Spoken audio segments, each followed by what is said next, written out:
Yeah, I think every time I watch that, I'm like, oh, that's Gene Hackman. Yeah. And then I forget about it by the next time I watch the movie. And then I'm like, oh, that's right. That's Gene Hackman. It is Gene Hackman. He's in like a long wig. Doesn't he have long hair in that movie? I think he does.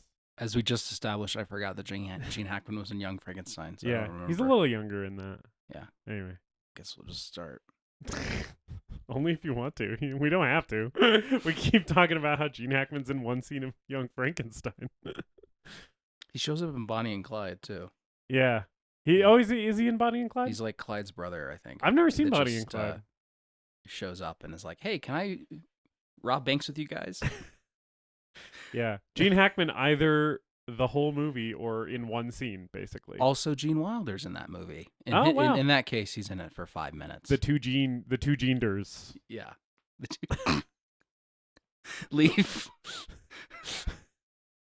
It's my house. 2 out of the 3 guys in Hollywood that I can think of off the top of my head are named Gene. The third one being Gene Kelly. Yeah.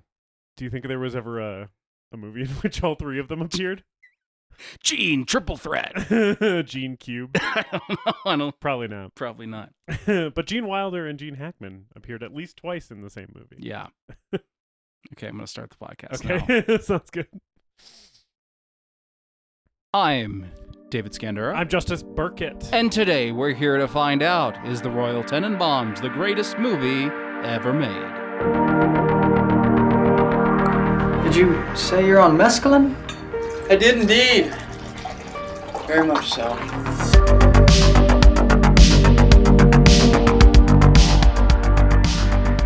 Welcome to the greatest movie ever made, the show where we watch a movie and tell you if it's the greatest movie ever made. A movie that is so thoroughly entertaining and compelling that while you're watching it, it's the only thing that matters in the world. I'm David Scandura, joined as always by my co-host, Justice Burkett. Yes. Hello. Hi, That's I'm me. sort of doing a newscaster voice, I guess. Welcome to the greatest movie ever made. Like a turn of the century news broadcast where it's like much like a Wes Anderson character, one could say.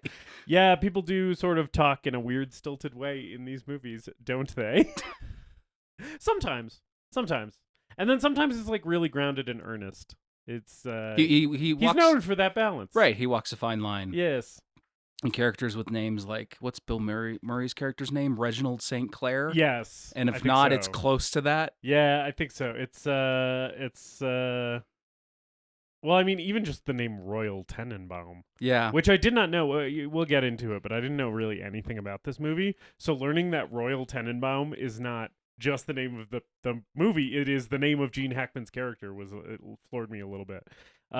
Bill Murray is Raleigh St. Clair. Oh, okay. Yeah. Which I would argue is even better than Reginald St. Clair. I feel like it's like one step farther. Like they landed on Reginald St. Clair and then they thought about it more, and he ended up being Raleigh St. Clair. Is I think how that works. Wes and Quentin Tarantino are both really good at just naming guys. Yeah, you know what else they're both really good at? Close-ups of women's feet. Yeah, there's quite a bit of that in this flick. This is a movie about Gwyneth Paltrow's feet. in some ways. This is about Gwyneth Paltrow learning to use her feet as if they were hands. Yes, because she's missing one finger, so I guess her feet she's adapted. That's her superpower. She's adapted to grab things with her feet because she's missing one ring finger. So it's more efficient or whatever, I guess.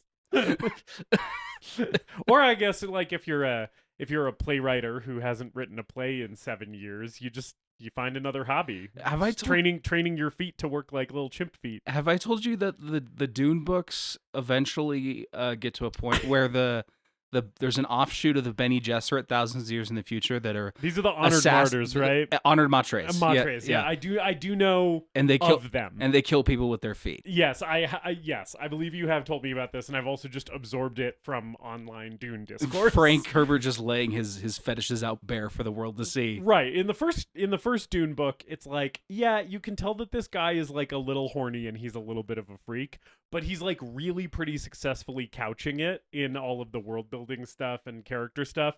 From what I understand, I haven't read the later books, but from what I understand, he just fully goes out in the open with it. He's basically and what I've heard, like a fan theory that I've heard, is that it was after his wife died, that his books got overtly horny, which presupposes one of two things or maybe a combination of the two. Either, one, he didn't want his wife reading that shit while she was alive, or two, his balls were so blue after his wife died because he was no longer having sex that he just transferred all of that sexual energy into his writing. These books about environmentalism and authoritarianism are in reality. I really just want to write smut. Now it's about how much I miss my wife's feet. Now that my wife's gone, I just want to. I'm just horny and 4chan, fucking Rule 34 internet porn hasn't been invented yet.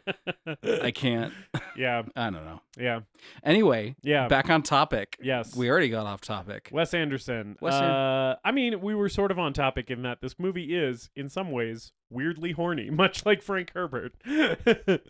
Yes. So we're talking about The Royal Tenenbaums this week, directed by Wes Anderson, of course.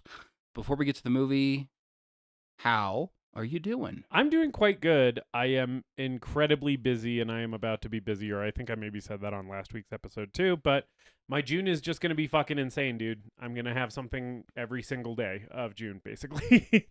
As will you, more or less. But yeah, gonna be incredibly busy, and it'll be fine. It's all stuff that I am sort of looking forward to doing.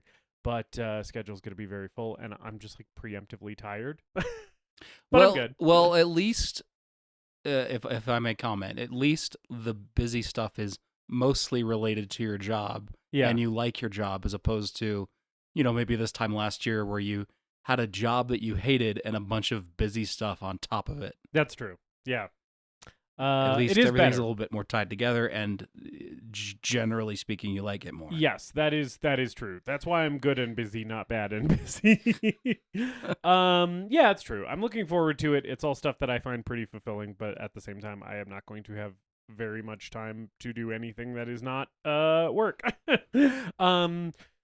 But yeah, pretty good still. And yeah, I don't know if I have any media to recommend other than the SNL sketch that E.T. found for us. That's if Wes Anderson made a horror movie. I hadn't seen that sketch before. Oh, and E.T. linked it in their research. Yes. And I watched it, and it is pretty funny. Yes, our managing assistant E.T. Yes, our behind the scenes pod puppeteer pulling all kinds of strings on social and research and general keeping the two of us fucking yahoos on task. I didn't watch the sketch. I think I have seen it before, though. It is pretty funny. It's Edward Norton is doing a really, really fantastic Owen Wilson impression in it. It's really funny. So I guess watch that. I'm sure that'll show up in our socials at some point. Yeah. How are you? I'm good. Good. I'm good. Kind of in a weird mood today, which the movie played into a little bit. Yeah, if you're in a weird mood and then you watch The Royal Tenenbaums, I'm going to go out on a limb and say it's probably not going to make your mood any less weird. It sort of took me off guard. Yeah, me too. We'll talk about it. Because like you, I'd never seen this movie before. But yeah, otherwise good. Good week, starting to get busy. But I think what I need to do is just take more time off of work for this season of theater. Because I did some of that last year, but I didn't do enough of it, I think. Yeah, take that PTO, motherfuck. Yeah, and especially because a few of these next couple of weeks, we're going to have rehearsals overlapping in multiple cities. That's right. And we're going to be very tired. One of the days in June, I have to do a rehearsal for the play I'm directing, strike the tent for the play that I rented out our company's tent for, and do a rehearsal for the play that we're in Prescott, all in the same day. And I'm like, I don't actually know if that is possible. Well, I'll figure it out. I just don't know if there will be enough time in the literally for me to do all three of those things. Right. I don't know if you can physically be in three places at once. I can, or even in that short amount of time. I'm looking into it. You get one of those time turners. Yeah. From Harry Potter. Or like the machine from The Prestige. Where I can like make clones of myself that then I can later kill after they do one specific task for me. What I like is in Calvin and Hobbes when spoilers for The Prestige, I guess. That's a huge spoiler for that movie. Wow. If you haven't seen The Prestige, oops. Or Calvin and Hobbes when he starts cloning himself and he just sends clones to school on a random day. Have you ever seen that Calvin and Hobbes strip that where an alien shows up while Calvin's at the bus stop, and the alien like scans him and then duplicates him, and Calvin sends the alien to school in his place? That's a really funny one. My little brother and I quote that at each other all the time because Calvin's like, your name. He sees that the alien has cloned him, and he's like, oh, cool. So like, I'm sending you to school. Like, your name is Calvin. Here's your lunchbox. Have a good day at school. And the alien and Bill Watterson does the font of the alien speech bubbles in like a really silly kind of robotic font. Yeah. And he says, "Half a good day." And then he looks at the lunchbox and says, "Lunbox." It's good shit. Calvin and Hobbes, man. Yeah, I guess that's my media recommendation. My media recommendation is always Calvin and Hobbes. Right. Probably the greatest piece of Western art ever. Yeah. But no, yeah, I'm good. In terms of like my actual media recommendation for the week, I don't have anything other than I watched all the Mission Impossible movies. Justice, are you familiar with the Mission Impossible film series? Well, as of last week's episode, barely. You bet you're familiar with 1/8 of the series. I have seen exactly one of those movies. Yeah. So I watched all of them, and then I watched Final Reckoning last night. Yeah. And I would like to just present my ranking, and then we can move on to today's movie. Yes, please. I want to hear it. So surprisingly, none of the placements in my ranking moved spots. Nothing moved up or down. Upon rewatch. You're feeling exactly the same way about Exactly the same, except I like almost all of them more. Right. So everything just moved up. But universally, yeah. Yeah. And then, of course, I slotted in Final Reckoning. Yeah. So, number 8 at the very bottom, to no one's real surprise, is Mission Impossible 2, which I still think is a good movie. But, man, if you just want to understand the year 2000, watch Mission Impossible 2. And that is both a positive and a negative. And number 7 is the newest film, Mission Impossible: Final Reckoning. It's a big old beautiful mess, but emphasis on mess. Right. But sort of the megalopolis of the Mission Impossible that's sort franchise. of. I mean, I sort of was like, about half an hour into it, I was like, "Oh, this is Metal Gear Solid 4." I'm gonna watch this under the perspective that it's Metal Gear Solid 4, and that's exactly what this movie is. Yeah. It's just like we're gonna try to tie up every loose end and overwhelm you and with like retcons and changing old story events and recontextualizing things, and also try to provide like a melodramatic emotional conclusion.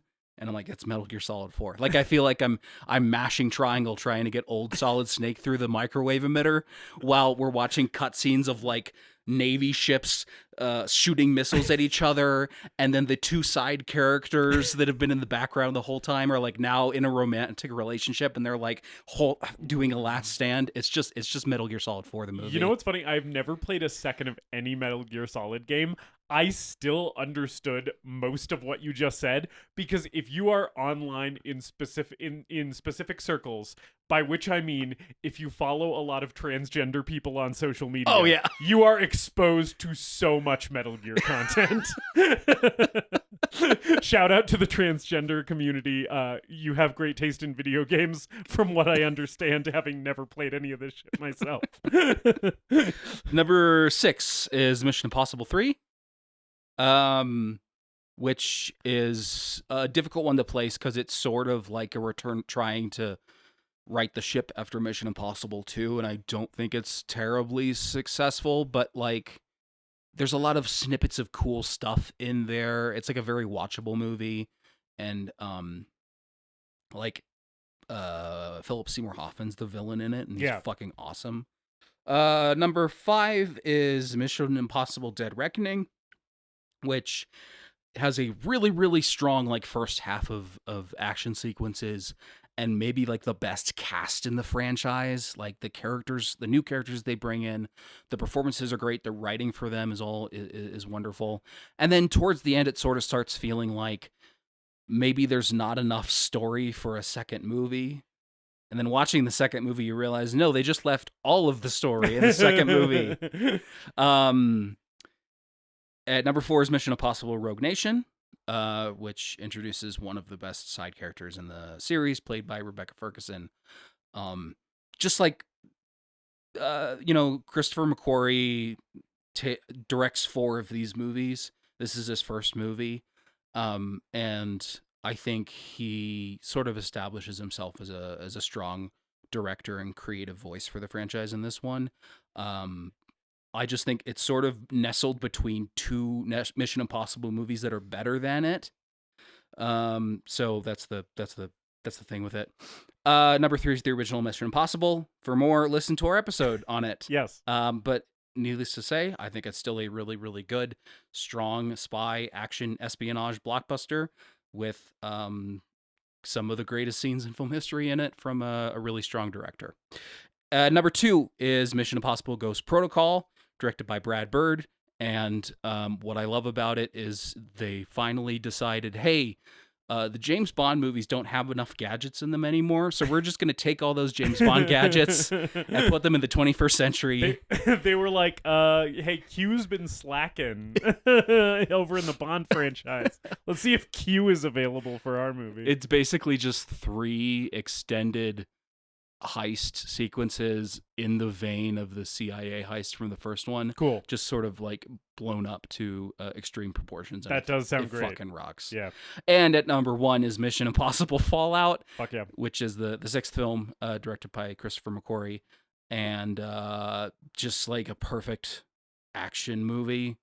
Some of the greatest action ever put on screen and some of the greatest stunts in movie history, with an incredibly strong story that is tense and builds wonderfully, and Henry Cavill's great. I think it rocks. It sets such a high bar for the franchise that I sort of think Dead Reckoning and Final Reckoning were trying to live up to it and top it and raise the stakes, but there wasn't really any way they're going to be able to. Right, yeah. As much as like, man, these last 2 are like really, really swing for the fences. Yeah. With that. But it's like maybe feels like they peaked a little early. Yeah.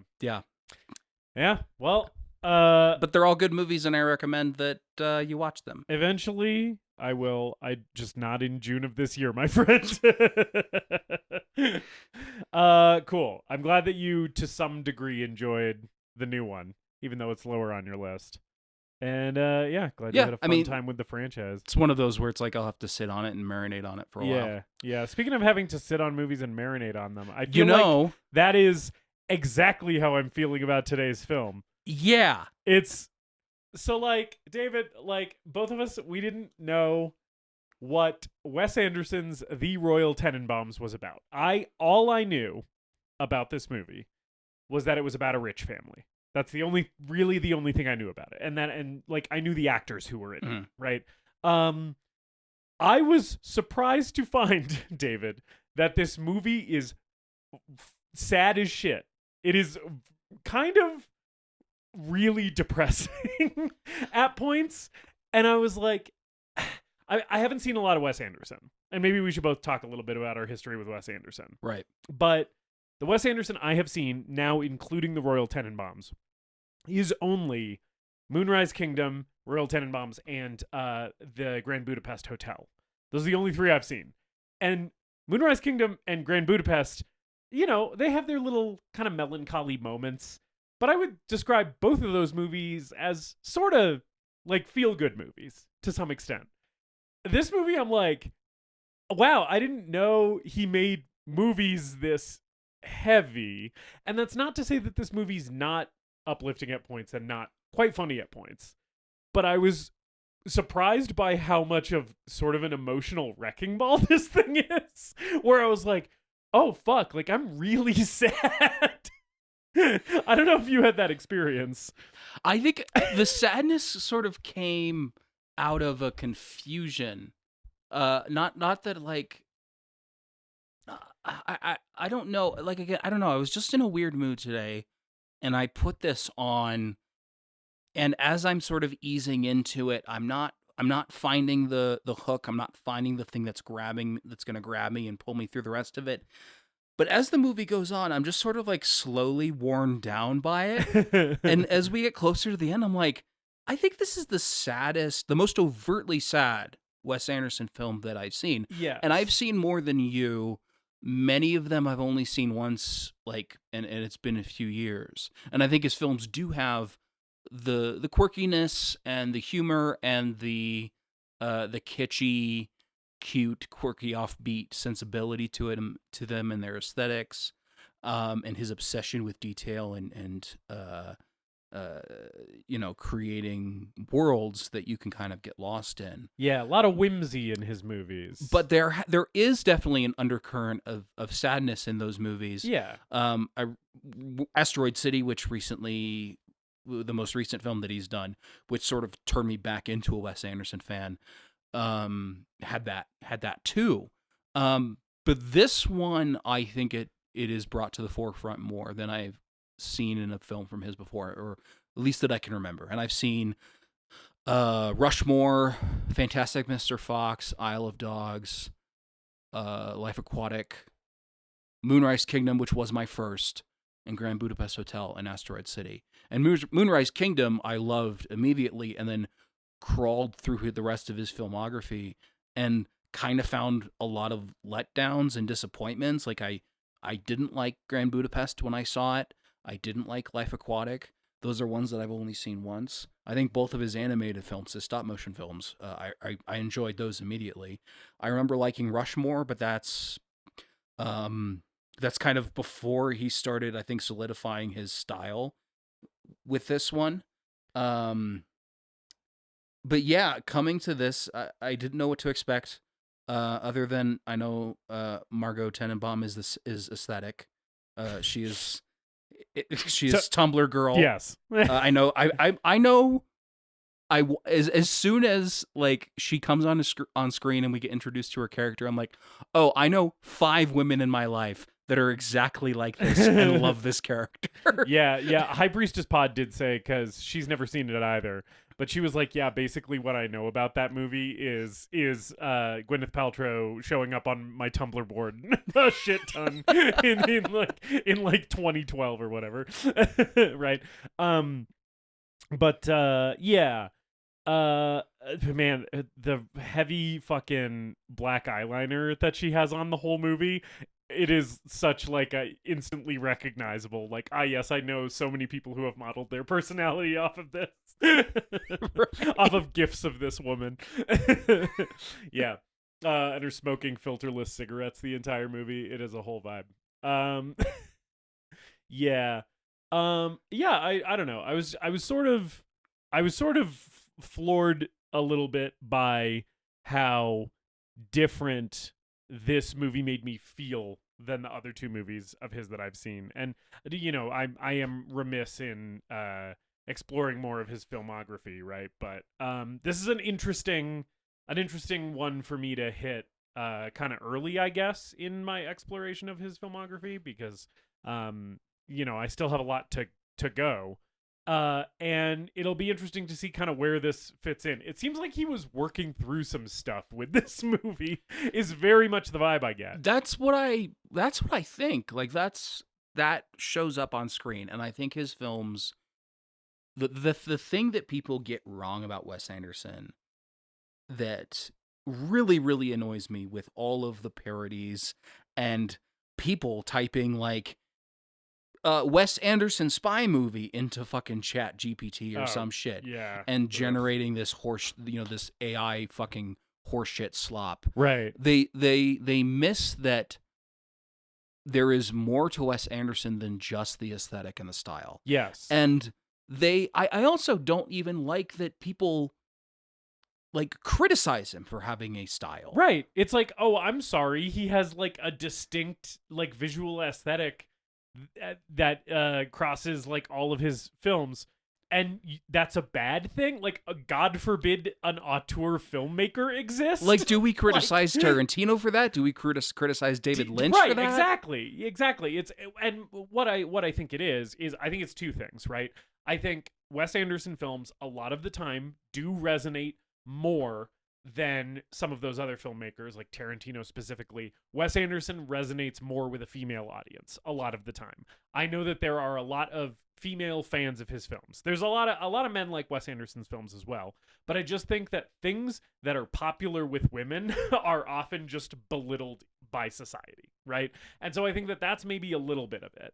And then I also think another piece of it is that his aesthetic is sort of aesthetically pleasing, symmetrical, colorful, sort of what's the word I'm looking for? It's not plain or basic by any stretch of the imagination, but I guess what I'm trying to say is it's like it's simple in a certain way. It's complex the way he puts it together, but the end product is very easy for your brain to it's very easy for you to wrap your head around what is happening in the image, because he structures it that way on purpose. He structures it like a page in a picture book for children. Right? Or like it looks like something out of Goodnight Moon, you know?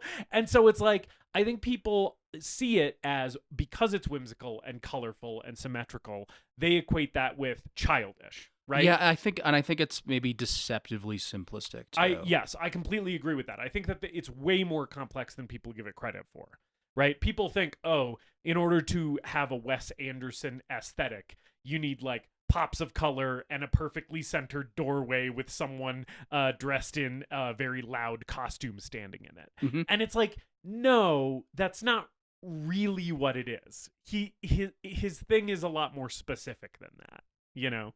And there are little touches in this movie, like Anjelica Huston wearing his actual mother's glasses, right?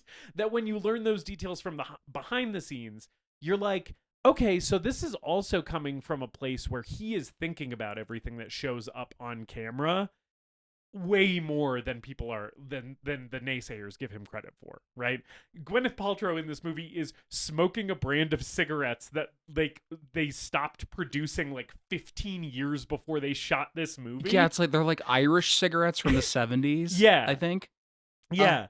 And it's like, you don't know that when you see them in the movie, but in the movie what you do see is that they look really specific. It's like this yellow carton that looks really retro and outdated, and they're like these like long filterless cigarettes that look very specific. And it's like, even if you don't know that this brand of cigarettes hasn't existed since the 70s while you're watching the movie, what you do get is, wow, that prop really sticks in your mind. And every time you see one of those packs of cigarettes, it is like a very specific visual indicator. And it really says something about Gwyneth Paltrow's character, right, in the movie.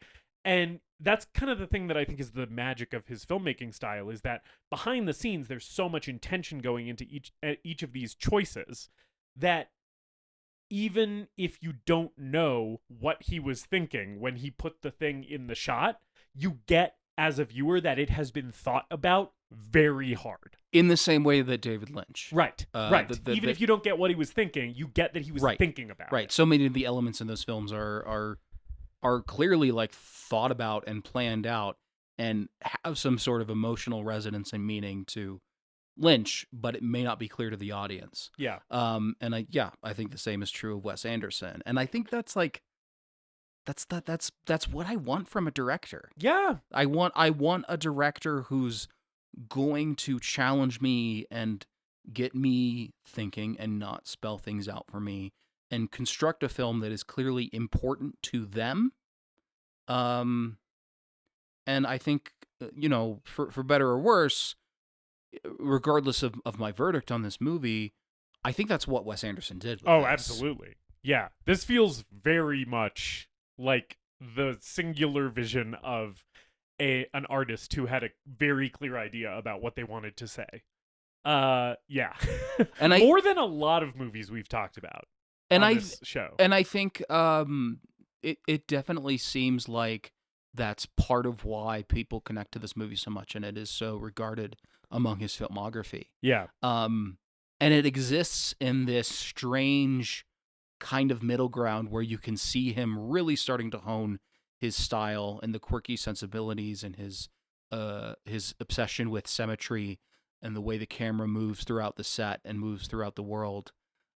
But it's also like there's two worlds in this movie. There's the world of the of the Tenenbaums, Yeah. and then there's the outside world, and they're kind of coexisting with each other, and they bleed over to each other. Yeah. It's not a completely like immersive fabricated dream world the way that like Grand Budapest or Moonrise Kingdom is. Like there is a grittiness to this movie and a lived in recognizable reality that isn't present in those movies, that is probably more present in his previous movies like Rushmore, which I haven't seen in a very long time, and Bottle Rocket, which I've never seen, but people say that like that is, it's his first movie. He hasn't honed his style yet. It is sort of different than everything else. Yeah. Yeah.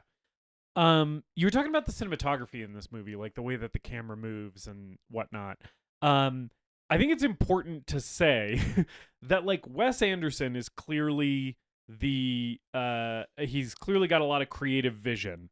It's interesting and I think important to note that he has worked with the exact same cinematographer on every single movie he has made, which is Robert D. Yeoman. And that is such an interesting thing when that happens with directors to me, where it's like, oh yeah, it's not just this one auteur running everything. It's like, no, he's got his guy who helps him execute this specific vision again and again and again. And as Wes Anderson is like refining his style, I feel like Robert D. Yeoman is also refining his style, that by the time you get to some of his later stuff, like the latest thing I've seen obviously is Grand Budapest, right? But it's like you can see that like they've evolved and grown together in the style, and like all of the stuff that Wes Anderson has more direct control of, like directing the actors for the camera, right, is working in tandem. It's like holding hands with how Robert D. Yeoman has evolved in like camera placement and moving the camera around. And I'm sure as the director, Wes Anderson has some say in all of that stuff as well. But it definitely seems like that is like a partnership where they're kind of mutually feeding off of each other's creative energy. And I feel like I could feel that in this movie more than in a lot of movies I watch. Like I feel like I got that the guy who's operating the camera and the guy who's directing the camera are like vibrating on the same wavelength more in this movie than a lot of other movies I've watched. Yeah, I think that is a feeling that I get in every Wes Anderson movie. Yeah. Clearly because he's worked with the same cinematographer. Yeah, so they on. clearly have like And- a really solid like partnership, And- artistic partnership. And maybe like the only other director that's coming to mind right now that I have that same feeling with is like Stanley Kubrick. Right. Like I think they both, and it maybe it is the fact that like Kubrick has a lot of films that are obsessed with creating a symmetrical image, like The Shining or something. Yeah. And also moving the camera, like the Steadicams in The Shining and stuff like that. But like, watching Stanley Kubrick movies, you kind of just learn about cinematography through the act of watching them, and I feel similarly about Wes Anderson movies. Yeah. Yeah. Anyway, all that to say, I think this movie, surprise, surprise, is really well shot and looks fucking great. We've sort of been dancing around that. We've sort of been talking about like, oh, the specificity of his whole thing. Also, I like it and I think it's good. Like, I like looking at it. It's very nice. I enjoy these images and how they're presented to me. Yes, there's always something to look at. There's so many details that are hidden in the background and create these. They built 150 sets for this movie. Yeah. And I every think if ET's research is to be believed, it was 250 cents. Yeah, 250? 250. Oh, I looked at it and I was wrong. That's so fucking crazy, though. Yeah, but like all of them feel distinct and real and lived in, and there's so many details and sometimes like the set design itself is part of the visual joke. Like I think it's amazing when the production design and the set design and the costume design in a movie reinforces, you know, the themes and the characters and the emotional atmosphere of the thing. I feel like it's maybe harder to make those things also just make you laugh on their own. Like, I kind of feel like that's like another step of genius, right? And that happens so many times in this movie. Like when they open the door and Royal Tenenbaum has moved into Anjelica Huston's house, right, without anybody knowing, and is now in a hospital bed with the full-on like the heart rate monitor and like the breathing apparatus and shit. And there's like a nurse there. It's so fucking funny. Just that visual joke it lands so well. And it made me laugh harder than almost any like line of dialogue in this movie. And it's like, that is really amazing when like everything is working together so seamlessly and is so like meticulously crafted and detailed that like you could just open a door and show an actor on a set and that's funny. It's really kind of impressive stuff. Well, and there's other things that he does that are a little bit more subtle, that are more in the background, that you have to really pay attention and think about, that I think reveal things about the characters. Yeah. Like Luke Wilson's character Richie, when he's a kid, you see that he has like Hot Wheels cars on his dresser, kind of like arranged in a line. And then when he is older and he has his tent in the house, he has that same line of like Hot Wheels cars on the dresser. Yeah. And that sort of gives you an insight into this guy. Yeah. And there's other details like that I think again make his world so singular and unique and lived in, that you know, when I wouldn't necessarily get from another director. Yeah. I think it's amazing how much those little details, like the one with the cars that you just mentioned, can get you thinking about the themes of this movie too. Like, I feel like he's just so good at reinforcing his themes through just purely visual language and a lot of stuff like that, which will probably hit harder on rewatch. You know, I've only watched this movie once, but I'm sure if I watched it again, I'd be picking up even more of those little details and kind of ruminating on them even more. Like with the little toy car thing, it's like so much of this movie is about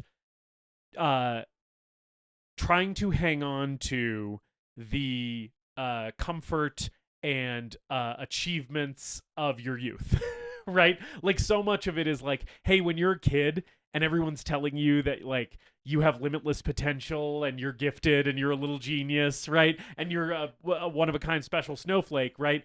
Everything feels possible. Oh, this movie reeks of like, oh yeah, dude. Middle-aged former gifted kid. Were you in a gifted I think we've talked about this. Were you in a gifted program at all? Yeah, basically. Yeah.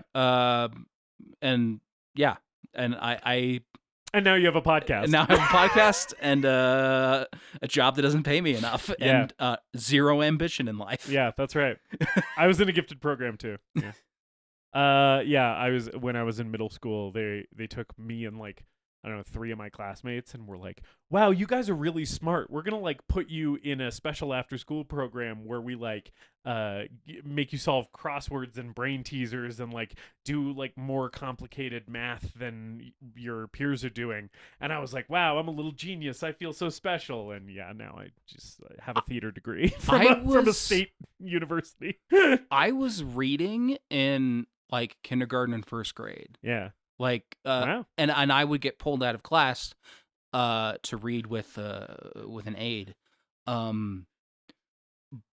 And for years, I thought it was because like I was behind the other kids or something like that. And then my mom was like, "No, you were reading when kids were learning their shapes." No, you were actually too smart to be around the other children. The reason that you we had to separate you from them because they were freaked out by your weird intellect at 6 years old. Remember when you tried to read Red Badge of Courage and you couldn't? That's not because you were dumb. It's because you were fucking 7 years old. I was so sad that I couldn't get through Red Badge of Courage when I was a kid. Yeah. Yeah, but anyway, like the car thing definitely just feels like that, right? The fact that he has held on to this, he's trying to hold on to that security and potential that he felt as a child that has like obviously totally passed him by. Like that's what the opening of this movie is, right? It's showing all of them as like, okay, like these were all kind of what's a word? Prodigies, that's the word. Can you tell that I used to be a gifted child? Can't think of the fucking word prodigy. It's fine. I've just melted my brain with like way too much cannabis. I'm pretty sure my 6th grade self was smarter than I am now. Oh, almost certainly. But yeah, like the whole opening bit of the movie is basically showing like, oh yeah, like Margot was writing plays when she was 11, and Ben Stiller's character Chaz was like becoming like a finance mogul at like 8 or whatever. He was crossbreeding rats and selling them to a local pet store, which apparently in the movie, the Dalmatian mice that he bred were just mice that they put dots on with a Sharpie. And Wes Anderson's quote on that is like, I don't even know if it was illegal. So like, not awesome. Probably not how we want to be treating animals in a movie, by putting permanent marker on their skin, which leads me to wonder, were those mice just high as shit on Sharpie fumes for the entire movie? And that's why they're like lazily trying to climb into shoes and shit. But yeah, and then Luke Wilson's character Richie was like a tennis prodigy. He was like an athlete, right? Mm-hmm. And then it basically through this Alec Baldwin voiceover, which is really good. I love Alec Baldwin's voiceover in this movie. Very comforting. Yes, his narration's really good in this movie. We learned that they all basically... I've never been so comforted by Alec Baldwin. Yes, and, I imagine lots of people do not feel that way about Alec Baldwin anymore. In 2001, I think Alec Baldwin was more comforting than he is in our current moment, especially if he's handling a firearm during the production of a film. Yeah. Yeah, that guy just killed a person, didn't he? Yeah. It wasn't his fault. Well, it wasn't not his fault. You know, Quentin Tarantino made the point that it is like 10% his fault. Yes. For not checking his prop. Yes. It's not his fault, but it's also not his fault. Yeah. Yeah. Anyway, we don't need to talk about that. There's also other things that there are to dislike about Alec Baldwin. I'm sure. I'm sure. One of my Speaking of Alec Baldwin, one of my favorite things in the research that E.T. gave us was they put in here that Alec Baldwin based his performance in 30 Rock off of Gene Hackman's performance in this movie as Royal Tenenbaum. And his quote about it is, and I'm going to try and do this in an Alec Baldwin voice, he described Gene Hackman's portrayal of Royal Tenenbaum, which was the inspiration for his character on 30 Rock, as a blend where you're alternatively Teddy Roosevelt and the next minute you're Dustin Hoffman in The Graduate. You're a neurotic mess, psychosexually, and then you're just charging up the hill with a sword in your hand. So, like, whatever, man. Whatever the fuck that means. Whatever that means, Alec. Remember when he was like, on his podcast, he was like really gung-ho about how much he loved the Human Centipede? Did you ever hear that? I did not. Alec Baldwin, known fan of the Human Centipede. He's like, it's so fascinating. I think Tom Six is a visionary. Well, I learned that I have something in common with Alec Baldwin. Yeah. It's funny that you also think Tom Six is a visionary. It's funny that Alec Baldwin was like, I'm gonna base this performance in 30 Rock off of Royal Tenenbaum in the Royal Tenenbaums, and then he just started playing that character as himself for the rest of his life. Basically, after he was on 30 Rock, he was like, this is how I behave all the time now. I'm just gonna model myself after Gene Hackman's performance in the Royal Tenenbaums. Yeah, so I don't know, they all grow up and fail miserably, right? It's basically like Richie's tennis career is over, he's living on a boat. Margot's playwriting career has stalled out. She hasn't written a play in like 7 years or something. She's married to Bill Murray. I've never felt like bad for Bill Murray as much as I do feel bad for him in this movie. Bill Murray in this movie does sort of make you want to kill yourself. He's like, anytime he's on screen, you're like, I am so depressed. Just looking at this fucking sad sack who like knows his wife like can't stand him and is fucking everybody else. And he's like just refusing to admit it to himself because he just wants to do science on the boy who just hangs around. It's like these are all broken, neurotic, damaged people who desperately need therapy and need to talk about their feelings. And then there's just poor little Bill Murray, and I feel so bad for him, and I just want to hold him. He's very sad in this movie. I love sad Bill Murray, though. Sad Bill Murray rocks. And like, I think, every single actor in this movie, this is some of the best work I've ever seen from Bill Murray. Is in this movie. I think he is rocking this shit. Well, sort of like Wes Anderson's relationship with the cinematographer, he has a very strong relationship with his cast. Yes. And you can tell that there's a reason why so many, of the cast members in this movie appear in other Wes Anderson movies that he's, Owen Wilson has a writing credit on this movie. Yeah. Owen Wilson has a writing credit on a lot of his early movies. Like, you get why some of the most like esteemed actors of their generation, multiple time Oscar winners like Anjelica Huston, right, want to work with him so much, because it's like he seems like he gives you really good shit to do. you know? Yeah. And I mean, God, it was a fucking miracle that he finally decided to work with Tom Hanks.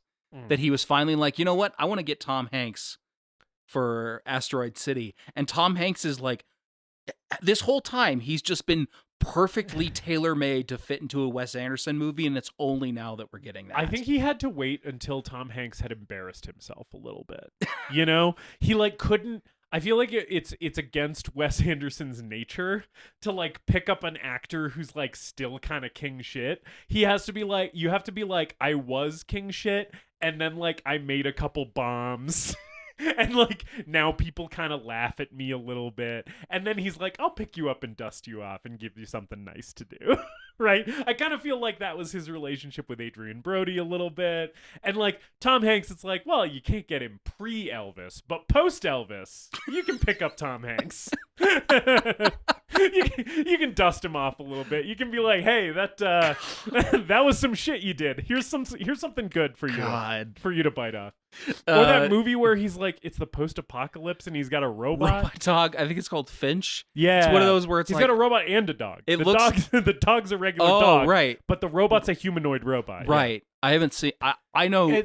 All I know is that poster. The movie, from what I understand, I have not seen the film, but the synopsis is he's like the last man on Earth after like an apocalypse has wiped out humanity, and he has built an intelligent robot who the sole purpose, the reason that he has created artificial intelligence and put it into a humanoid robotic body is so that someone can take care of his dog after he dies, which sounds very sweet and also like it is the most boring movie that has ever been That made. sounds like a fake movie on The Simpsons. Yeah.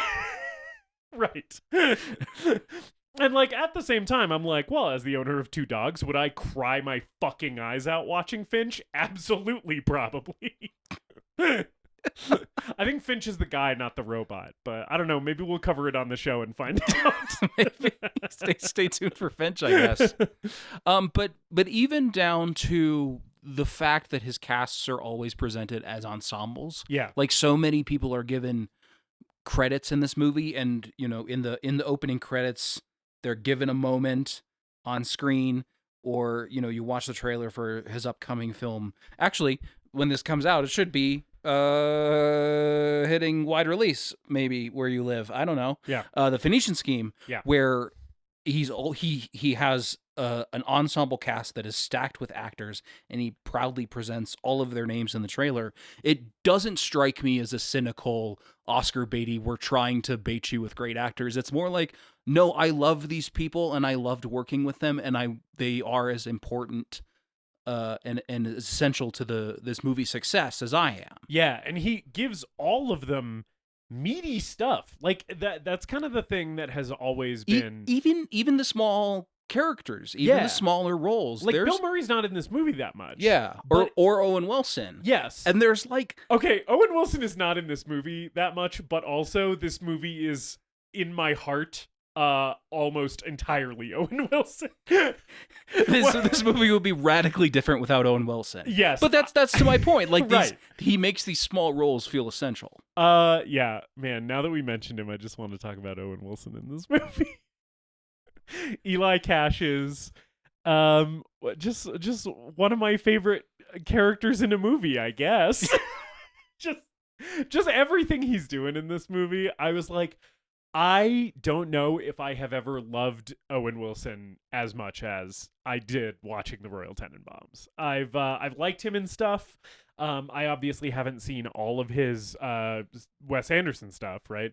But if it's in this vein, I really got to check more of this shit out. Yeah, he's never left an impression on me like he has in this movie. I fucking love him in this movie. If I was rating this movie based on Owen Wilson alone, it would be 10 out of 10. Yeah, I love that his one of his introductory scenes when he's an adult and we're picking up after being introduced to all the characters as kids. Yeah, because him as a kid, he's the kid who lives across the street. Yeah, and he always wants to hang out at the Tenenbaum house. He comes over like every day, and he basically is treated like another kid by the parents, right, more or less. Right. The introductory scene where he's an author now, and he's reading a snippet of his new book, and it's like a Cormac McCarthy Western where he's like describing the sunset and the beauty of the West in this very like stark but still like descriptive language, and then it cuts to him giving an interview, and he's like, "Yeah, it's a book about what if General Custard lived." We all funny. know General Custard died at Little Bighorn, but this book presupposes, what if he didn't? Yeah, it's marvelous stuff. And the joke about him sending his magazine clippings and his test scores to Anjelica Huston, and I think it's Luke Wilson it's Richie who's like, why does he do that? And she's like, I think he likes the encouragement. It's like there's layers and a depth to this character. Yes. It's so funny. I also, so like, this is just my own total wild speculation, but apparently the surname Tenenbaum is like, Wes Anderson had a friend in like college or something whose last name was Tenenbaum, and whose sister was actually named Margot Tenenbaum. So like, do with that what you will. But I'm like, is Eli Cash the Wes Anderson self-insert character? Because he's like the person who's outside the Tenenbaum family who's kind of fascinated with them. It's probably not that deep, but I was sort of thinking about that. Yeah. Yeah, when we check in with the older Tenenbaums, we also see like Ben Stiller as grown-up Cash. I love him doing the fucking emergency drill with his kids as your introduction to him in their matching red Adidas tracksuits. That's the best visual joke in this movie is they all have matching Adidas red tracksuits. And then Yes. at Royal's funeral at the end of the movie, it has changed to a black Adidas tracksuit. Yes. That's so fucking funny. Them wearing those yes, I 100% agree with you. When it cuts to Ben Stiller at the funeral and you take in the black that the tracksuit has changed to black for the first time, I was like guffawing. it's one of the best visual jokes in a movie, I think. Yeah. He does the emergency drill, which we learn is because his wife died in a plane crash, and he has like some PTSD, right? He had like some unresolved trauma about it, and so he wants to keep his kids safe because he has just lost someone very close to him and like hasn't processed it well, right? So he's being very controlling over them. And also, I just want to say, I have never liked Ben Stiller as much as I did in this movie. I think he's great in this. Yeah. I've never been a big Ben Stiller fan. In the stuff I've seen him in, I've always sort of felt about him the same way I've felt about, don't come for me, listeners, Jim Carrey, which is like, I get his thing. Sometimes it's a little too much for me. In this movie, he's not really doing his thing. He's playing it a little bit more subdued and straight, right? Than he is in a lot of his like overtly comic stuff. And much like a toned down, subdued Jim Carrey performance, toned down, subdued Ben Stiller works way better for me. I like this way more than some of the other stuff I've seen from him. Yeah, I would agree. I'm not a Ben Stiller fan, and not that I dislike him. I just haven't. I'm not a fan of many of the types of movies that he normally shows up in. Yeah, that a big Zoolander head. I have seen that a couple. I think that's on my shelf actually. It's pretty funny. I think that's on my shelf. I remember watched it in a while. liking it but not loving it. But I've never had a huge attachment to those types of movies. I think he's really funny in Tropic Thunder. He is funny in Tropic. I think he's and Dodgeball. I think I have fond memories of Dodgeball. I'm sure they do not hold up if I watch that movie again. But I remember liking him a lot in Dodgeball. But I think you're right. I think subdued Ben Stiller's really good, and he's still able to he's still one of the funnier characters in this movie. But yeah, he's still very funny. He's funny and also kind of one of the sadder characters because everyone in this movie's dealing with shit. Right. Towards the end of this movie, I was like, Ben Stiller is breaking my heart. I did not know that was a thing that was possible. You know, I also like that there is a couple moments in this movie where he really gets to Stiller out, and one of them is one of my favorite moments of the movie, which is when he's yelling at Gene Hackman in the closet with the light on the pull string, because that is the only moment in the movie where Hackman gets to Hackman out as well. So it turns into them just having like a 4-line screaming match, and suddenly it's like the shit you're used to seeing from both of them. And then it stops. And I was like, that was perfectly deployed. We got both of them kind of going, ratcheting it up to a 10 for a second.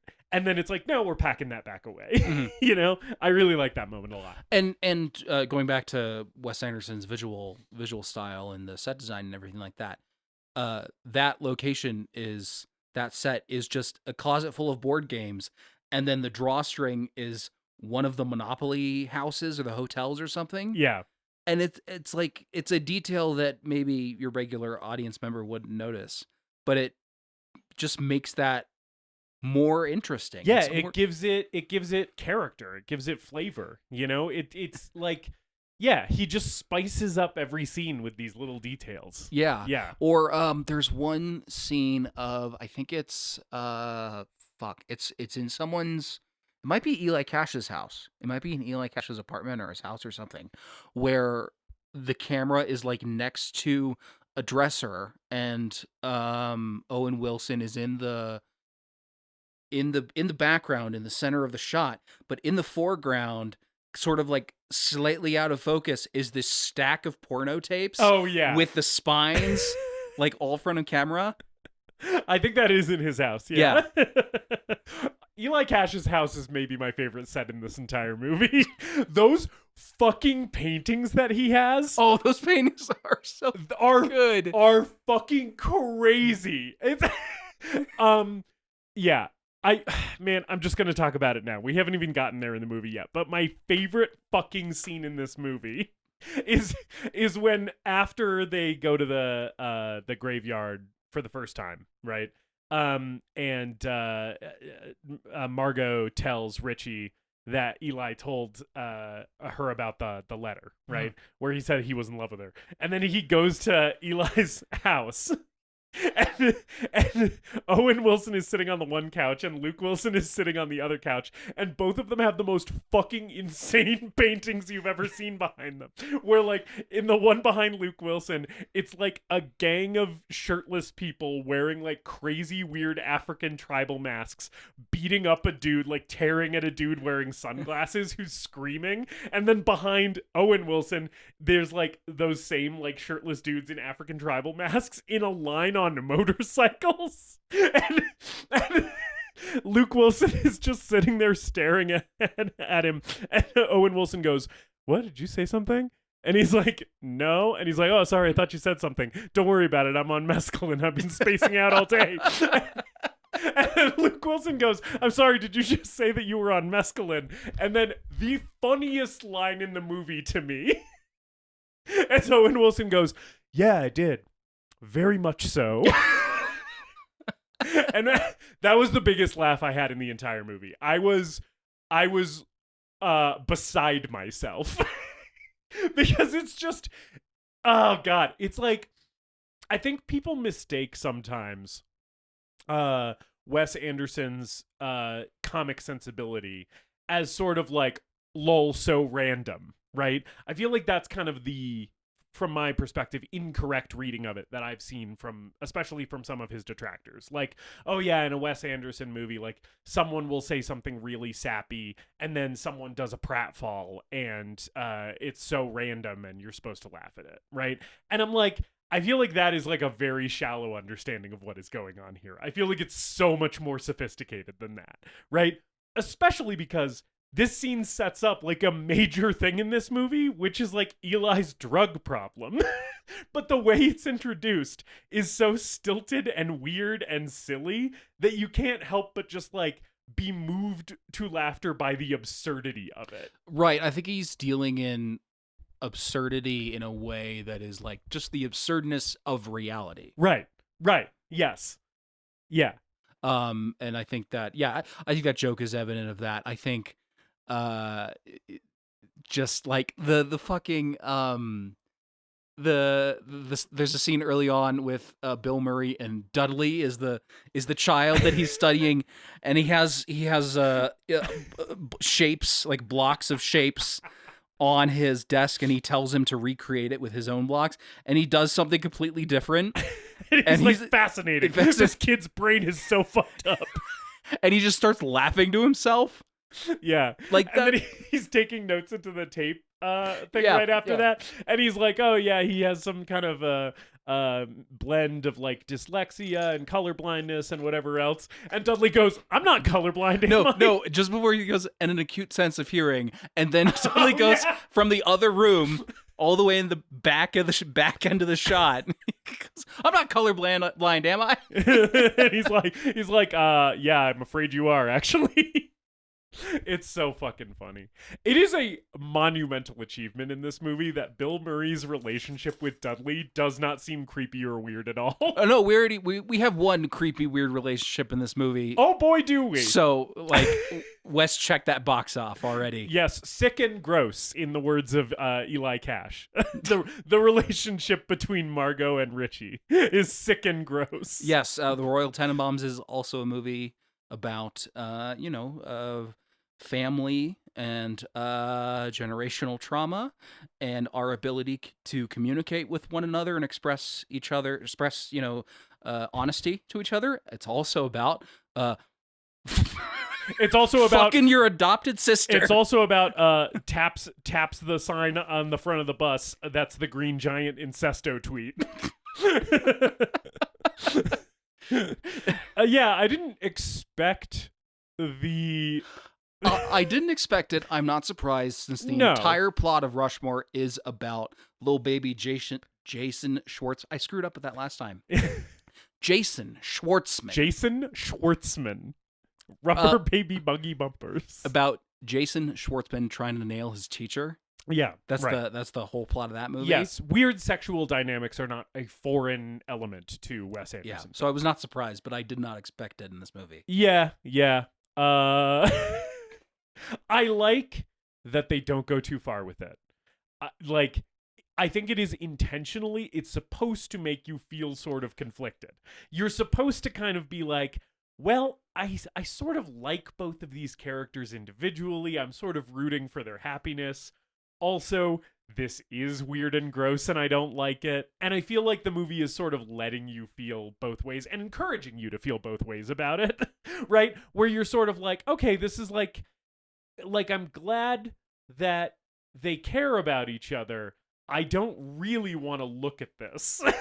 I don't really want to see them make out, you know?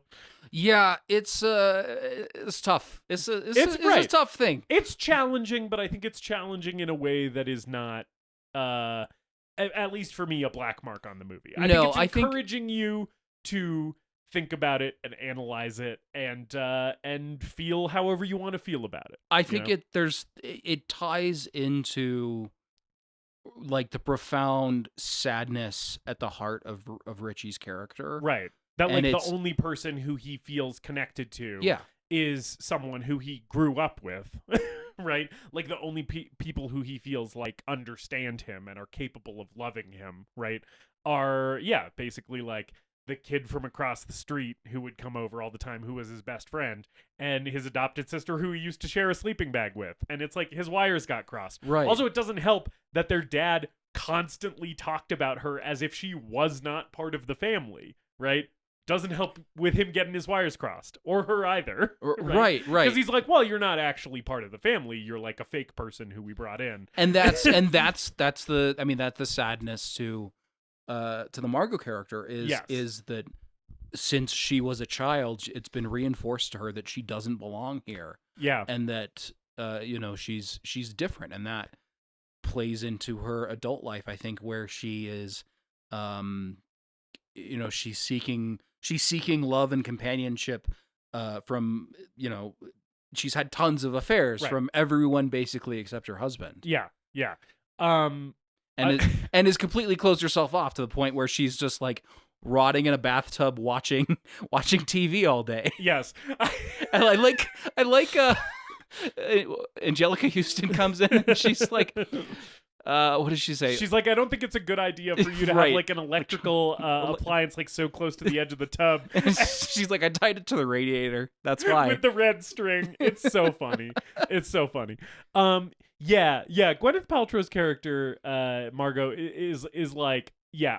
If Ben Stiller is maybe the saddest character potentially in the movie, like I feel like she's up there too. Where like it's simultaneously one of the funniest and saddest moments of the early part of the movie is like her birthday party towards the beginning. Yeah, where she has just premiered a play that she has written for her 11th birthday, right?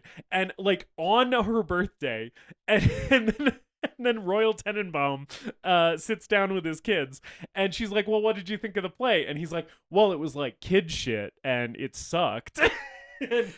wasn't very realistic. Right. And they're in animal costumes. Yeah. And he's just like talking mad shit about this play on her birthday. And then the cake comes out and she just walks downstairs. She walks out as everyone starts singing happy birthday. And then they just peter off singing happy birthday as she like sulks down the stairs. It's like so soul crushing that like you also have to laugh at it. Yeah.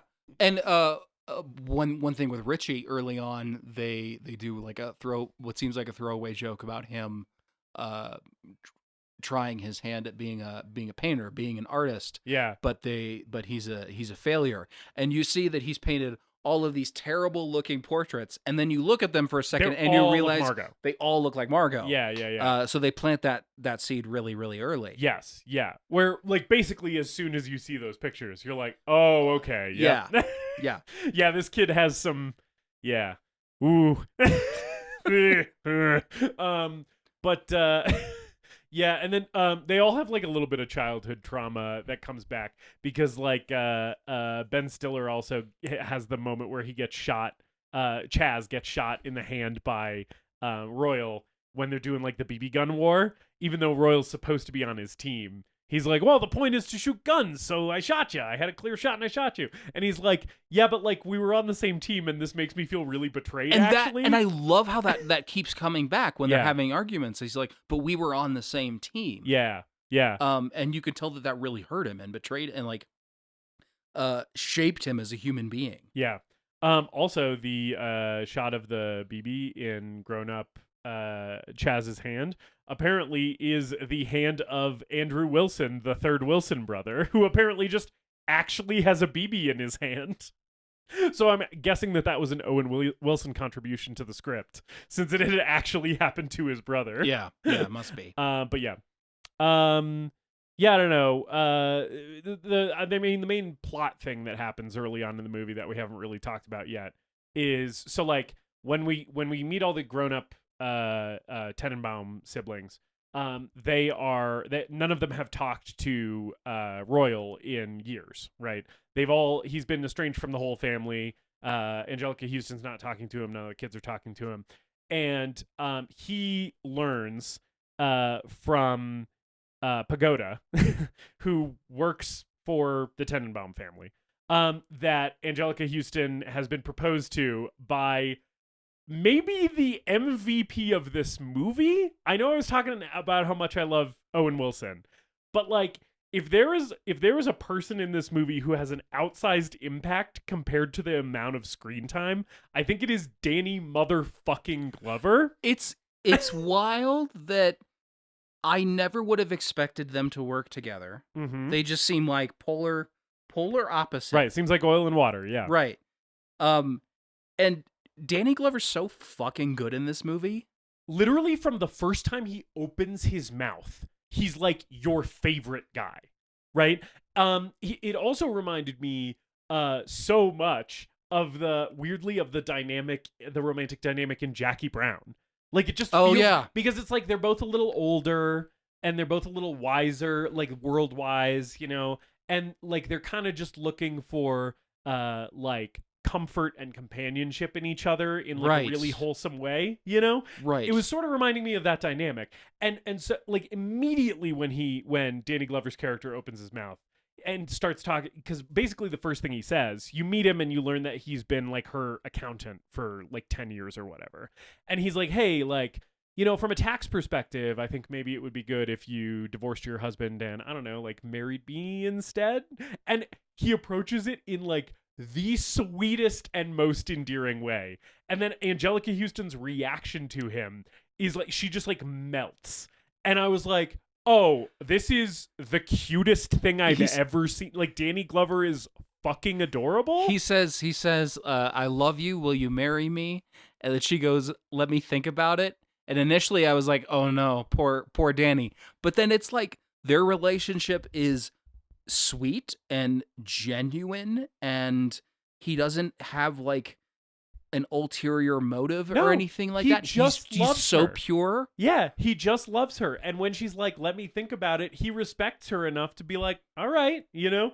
And then like she thinks about it and she goes through with it, you know? Because it's like, yeah, sometimes you just need to think about stuff. This woman has lived, 60 years. It's not her first rodeo. She has to be like, do I want to marry this guy? I'm not going to rush into anything here. Also, Danny Glover's blue suit is my favorite costume in the movie. Oh, yeah, dude. With the pocket square and everything, he looks fresh as fuck in this movie, dude.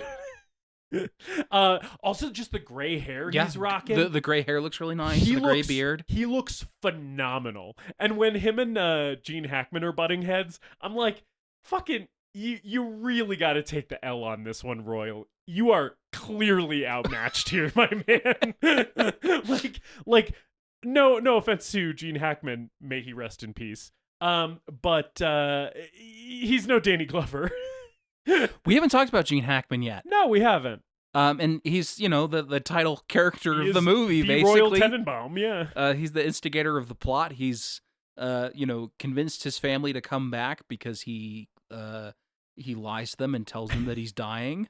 Great scene, by the way, when he tells Anjelica Huston. Yeah. That is, while we're talking about Gene Hackman, that was, when that scene happened, I was like, oh, Gene Hackman is fully on in this one. Like, he is like, and he hated being in this movie, which is also interesting. That he was like behind the camera pretty negative about the whole thing. Right. But he's like such a consummate professional that you can't tell. Yeah, none of that comes through on screen. No. I think he's awesome in this. Yeah, because he was the fucking man, Like, he was a pro. He, like, even if he disagreed with the creative vision of the project and, like, didn't really want to do it, it's like, if he's showing up to work, he's fucking working, dude. And he's like, yeah, I think he's phenomenal in this movie. I think he's incredible. And this scene with Anjelica Huston, where he is like, I'm dying, right? And she, like, breaks down. And then he's like, no, I'm not actually dying. And then she gets all pissed at him and, like, storms off. And then he's like, wait. I am actually dying. No, like, it's one of those scenes where it's like, the whole magic of it is not even on the page. It's just watching these two actors who are some of the best of their generation just doing their shit. Like, it is just it's a pretty short scene, but it's such a showcase for the two of them. And it's like, oh yeah, this is why both of these people are, like, considered some of the greatest to ever do it. Yeah, yeah. And putting my cards on the table right now, my favorite scene in the movie, I think my favorite part of this movie at all, is anytime Gene Hackman is on screen interacting with those kids. Yeah. The two grandsons? Yeah, Ben Stiller's kids. Ari and Uzi. Yeah. It's so funny that one of those kids is named Uzi. The scene at I think it's at the Y. Yeah. The 375th Street Y. Yeah. When they're interacting between the fence. Yeah. And it's like, so far the movie sort of presented him in a not so positive light, and he's kind of he's a real bastard. He's the source of all of the trauma that these characters have gone through. And then it's like, oh yeah, Ben Stiller's been hiding his grandkids from him. Yeah. And you gain so much sympathy for him, and then they go off and hang out one day and basically run around the city getting up to mischief. And like he's helping them like shoplift milk out of a convenience store, and then they steal go-karts, and they're throwing water bottles at water balloons at cars. It's so funny and also like really sweet and genuine and charming. Yeah. And they have great chemistry together. Yeah, I love all that stuff too. And I think the two kids, Ari and Uzi, these kid actors, I think are really good in the movie too. I really like both of them. Yeah. And I love all that stuff too.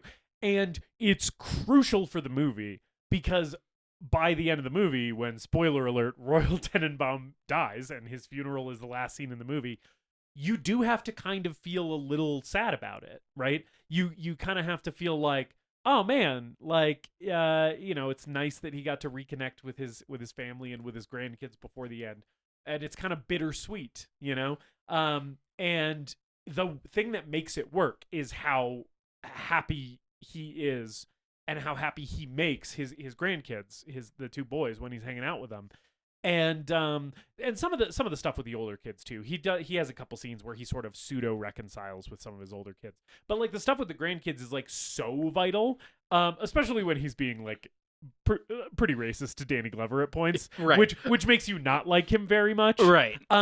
It's very important to show like, no, there is like something redeemable and human about this guy. He's not a monster. The scene where he reconciles with Anjelica Huston and Danny Glover towards the end of the movie, and basically accepts the fact that there's no point in saving the marriage and they should just get a divorce. I love that scene. When he brings her, he's like, I got you a present. I made it. It's a divorce. And he's like practically clicking his heels together. He's so happy. He's like Scrooge on Christmas morning, right? Where he's totally pulled a 180. Yeah, it doesn't seem like he's being cynical or facetious. He's like genuinely at this point, like, I've messed up. I want to just make you happy. Yeah. And it's clear that Danny Glover is the guy to make you happy. So just make this happen. Yeah, and I love him saying to Danny Glover, whose character's name is Henry, right? I love him being like, Henry, I finally get it. You're everything I'm not, right? And that's like just such like it's such a gentlemanly gesture from him, being like, yeah, I know when I have been beat. You know? Yeah. One of the scenes with Ben Stiller is after he's had some time to get to know the grandkids. He's like, something like, calm down with those kids. Don't turn into me. Yeah. Yep. And I think that's part of one of the things about this movie is like it's about the fear of becoming your parents. Yeah. Really. Yeah. Yeah. And yet when Wes Anderson was like, hey, Anjelica Huston, your character is an archaeologist. My mom was also an archaeologist. And by the way, part of your costume is my mother's actual glasses. And Anjelica Huston said, Wes, am I playing your mother in this movie? Wes Anderson reportedly looked confused and said, no, of course not. So, like, I don't know, Wes. I think this is maybe more personal than you realize. Yeah. Yeah. Yeah. Yeah, I would say, just again, total speculation on my part. Seems like Wes Anderson, guy maybe has some daddy and mommy issues. Yeah, I don't know. We've been bouncing all around. I don't know if there's anything that we want to talk about in the portion where, because basically, like, Royal has been estranged. He finds out that Danny Glover proposed. Then he fakes this illness, right? And Richie, all the kids come home because Dad's gonna die in 6 weeks. And then they all move into the house together. So that's like a little portion. That's basically the second act of this movie, or first bridging into second act of this movie is them all living in the house together. And I really like all this stuff. A lot of it's really funny. There's like, because they're right on top of each other, there's moments like the one where Eli is climbing out of Margot's window as Royal is like tossing a cigarette butt out the window, and he sees him and is like, hey, what the fuck are you doing here? So you get like all that kind of shenanigans, and you get him in the bedroom laid up in his hospital bed pretending to be super sick and then housing a bunch of cheeseburgers. It's good shit. I don't know. I like all this stuff with them all in the house together. Yeah, I like it a lot. And visually, there's just like a lot of great scenes in these narrow hallways with a bunch of actors on screen interacting, and there's so many fun visual gags. Like at one point, Ben Stiller has turned one of the rooms into an office and has like employees and his kids running around working for him. Are like working at his like finance operation that he's set up in the house. Yeah. And like this is where Royal starts taking the grandkids out on his outings and stuff that we've talked about. And it all comes to a head because basically Danny Glover it starts getting suspicious because like Royal is like moving in on his estranged wife, right? Who Henry has proposed to. And so Henry's like, I'm gonna see what's up with this guy. And he like does some research and finds out like that the medicine he's taking is Tic Tacs in the hospital doesn't even exist. It's funny that he made up a hospital and then made his own hospital gown with an embroidered logo on it of a hospital that has been closed since like fucking 1980 or whatever they say. So it was a real hospital, but it just has been out of commission for decades, which is very funny. Also in here, I do really like the scene where they go to the cemetery, and Royal wants to go see, I think it's his mom who's buried there. Yes. Right. And then when they're like planning to go to the cemetery, Ben Stiller Chaz is like, oh well, we also need to see like Rachel, I think is his wife's name, and Royal is like, who? And he's like, my wife. And Royal is so shitty to him about this. And again, it's like the birthday party moment with Margot, where it's like, it's funny, but it's also really fucking horrible. And like, you feel really bad for Chaz because his dad is basically like belittling him, like, oh yeah, we'll see your corpse too. Oh yeah, we have a second corpse to see while we're here, basically, is the thing he says. And then like, he says to the grandkids at one point, like, I'm so sorry about your mother. She was a very beautiful woman, which is like so fucking shitty. Yeah. But then there's the part where they put the flowers on the grave, and after Chaz is like, I'm gonna go see Rachel, Gene Hackman picks up some of the flowers and gives them to him. And like, you should put those on your wife's grave. And it's one of those moments that's like simultaneously shitty and also kind of sweet. Right, because he's like, well, you could have some of these too. And he's like, oh, fucking thanks for the like secondhand flowers. But at the same time, it's like, it is like sort of a legitimate gesture from Royal. Right. That's the thing. He's the deadbeat dad trying to make amends and doing it in the bare minimum way he's like possible. Stopping at the convenience store on his way home from work because he just remembered it's his kid's birthday. And he's like, I got you a Mountain Dew and a Hot Wheels. Happy birthday! It's in a paper bag. Yeah. He's the rich version of that. He's the 1%er version of that. The deadbeat dad who always sends you a birthday card, but it's the wrong age. Right. You're 12 now, right? Yeah. Oh, you've been 12 for 3 years. Yeah. And I like all the stuff at the cemetery. I really like the scenes between Hackman and Stiller, and like Hackman and the kids have some stuff at the cemetery, and then also Luke Wilson and Gwyneth Paltrow have their little nice little chat at the cemetery.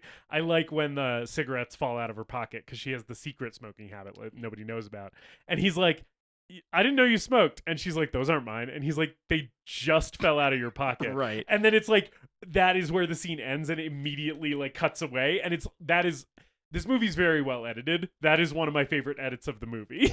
Is him being like, they just fell out of your pocket. Boom, next scene. Yeah. Yeah. They kick him out of the house because he was faking. We do need to talk about him getting kicked out of the house. Because this is also one of my favorite parts of the movie. He's been faking his stomach cancer. Danny Glover gathers the family together and is basically like, hey, like, Pagoda has something to tell you. And I like the Pagoda. Pagoda is like truly the best friend that a man could have. Because even though the jig is totally up, he's like, he has stomach cancer. And Ben Stiller's like, he's eating 3 cheeseburgers every day and smoking. Yeah. And one of the funniest things in this scene, I think, is before Danny Glover drops the bomb of like, he's not actually sick. They're watching an interview that Eli Cash is doing on TV. And he's what's the name of the book? It's like Wind Trippin' or something. I don't even remember. But he's like, the interviewer says the title of his book, and then he keeps repeating it, and then he just starts making noise. He's like, Wind Trippin', Wind Trippin'. I don't think that's the actual name of the book. I don't remember what it is. He's like, I'm gonna go, and he stands up and takes the mic off. Yeah, and then and then Royal is like, why would he behave that way? And super deadpan, Luke Wilson just goes, he's on drugs. It's really, really fucking good shit. The other really funny TV moment in this movie is footage of Luke Wilson's tennis match where it's like he's having a breakdown because he sees Gwyneth Paltrow with Bill Murray. Yes. And he's one day after they've been married. Right, they've just been married, and he's obviously jealous. And he's like, he's taken his shoe off. And he's taken his shoes and one of his socks off. And he's trying to play tennis. And against a guy whose name is Gandhi. Oh, right, that's which right. Which is also kind of funny. And one of the serves, he just like throws his tennis racket at the ball. And the commentators are like, oh boy, this is rough stuff. This is really bad. I think the commentators over the tennis footage are, if I'm not mistaken, Wes Anderson and Adam Wilson. So it's like the third Wilson brother and then Wes Anderson are the ones doing the commentary in over the tennis match, where they're like, "Oh man, this is some of the worst tennis I've ever seen." Or sorry, I said Adam, I meant Andrew Wilson. Andrew Wilson. But yeah. Owen Wilson getting roasted by his own brothers a lot in this movie. He's a good sport. To be in a major Hollywood motion picture where both of his brothers are like, this guy has some fucking issues. He's in a love triangle with one of his brothers. He is, with his actual brother's on-screen sister. So, that's, I'm sure, was very normal to film, and nobody felt weird about it at all. Yeah. The tennis footage is really funny. At one point, I think he just lays down, after he throws the tennis racket, he just lays down on the tennis court. I think that's it. Yeah. Man, we haven't really talked about Luke Wilson, but he's I think, quite good in this movie. What do you think? Yeah. Yeah. I kind of think of the ostensible, because this is an ensemble cast, but I would say the ostensible sort of leads, quote unquote, of this movie are Hackman, Paltrow, Luke Wilson, and Ben Stiller, right? Anjelica Huston is major, but she's in it a little less. I think the four of them are really the big players in this thing. Sure, I would agree. We should also talk about Gwyneth Paltrow's acting. Yeah. But to go back to Luke Wilson, yeah, he's really good in this. Yeah. And kind of the scene where he shaves all of his facial hair and hair off and attempts suicide. Yes.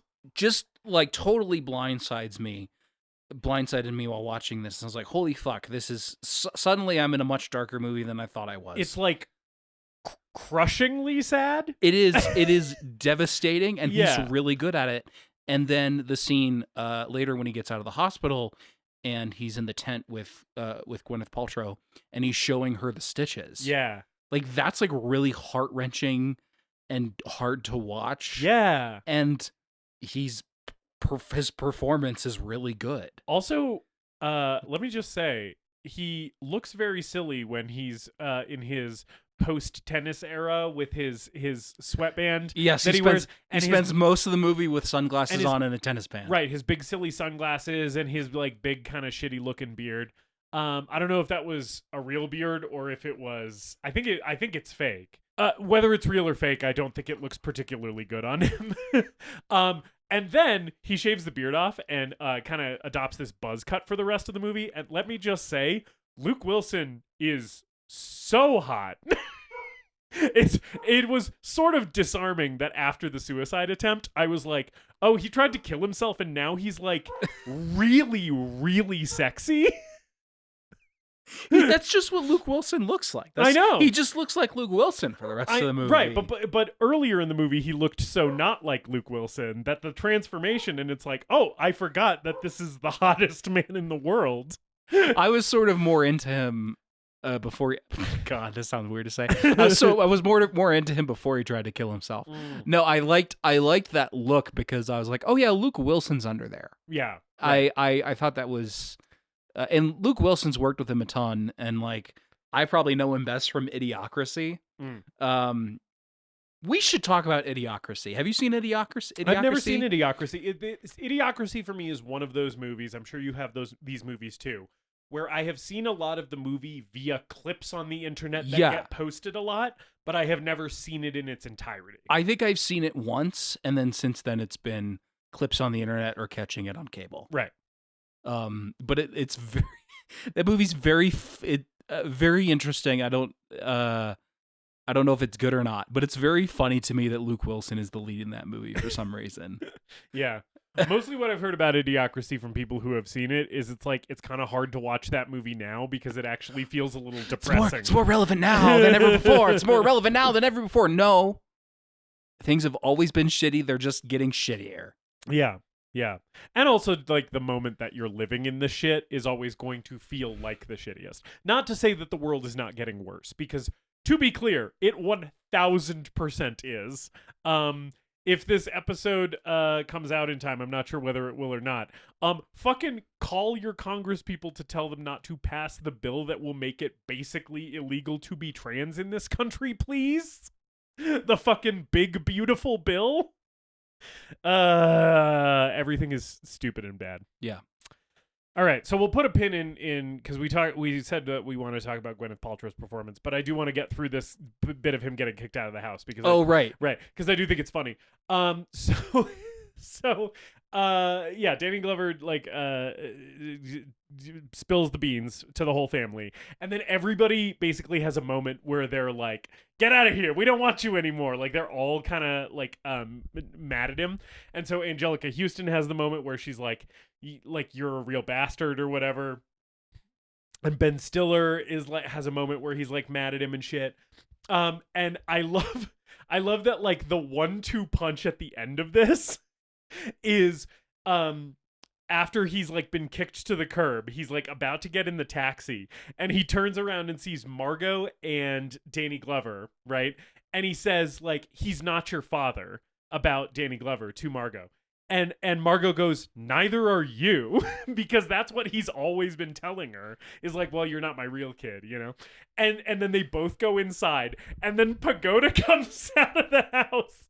And there's a line earlier in the movie about how, like, Pagoda saved his life because he took him to the hospital after getting shivved. And it was like, "Well, who shivved you?" "Oh, Pagoda shivved me. He was a hired assassin who was supposed to kill me," right?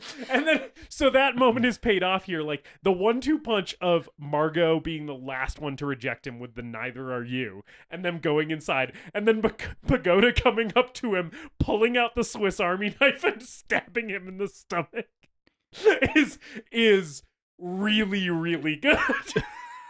Getting stabbed with a tiny pocket knife. More embarrassing than painful. Right. I think it's probably worse than getting stabbed with a large knife. Right, because it's like, man, this is just insulting. Now it's just annoying. and then I love them going to the Y, and they have their room at the Y, and Pagoda's like patching him up from where he stabbed.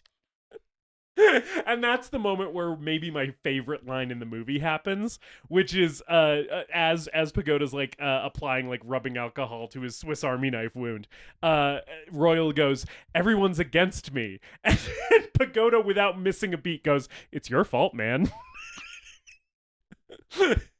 Which I kind of think is like the thesis statement of this movie to some extent. I think this movie is about a lot of things. It's about family relationships. It's about trying to hold on to the idealized version of your childhood that you remember when you're in your mid-30s, right? I also think this is a movie about owning your failures, which is very much Royal's journey in this movie. Right. Right? Where, like, totally his character arc is going from someone who, like, nothing is ever his fault.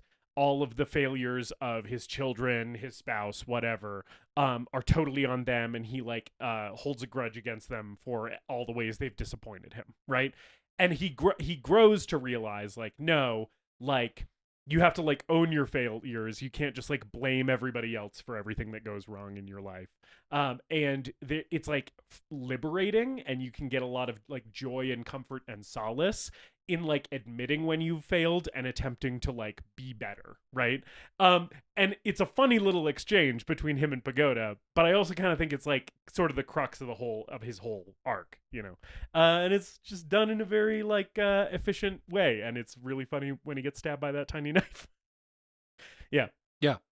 I also think the movie's sort of about the horror of realizing that you will never truly know someone. Yeah.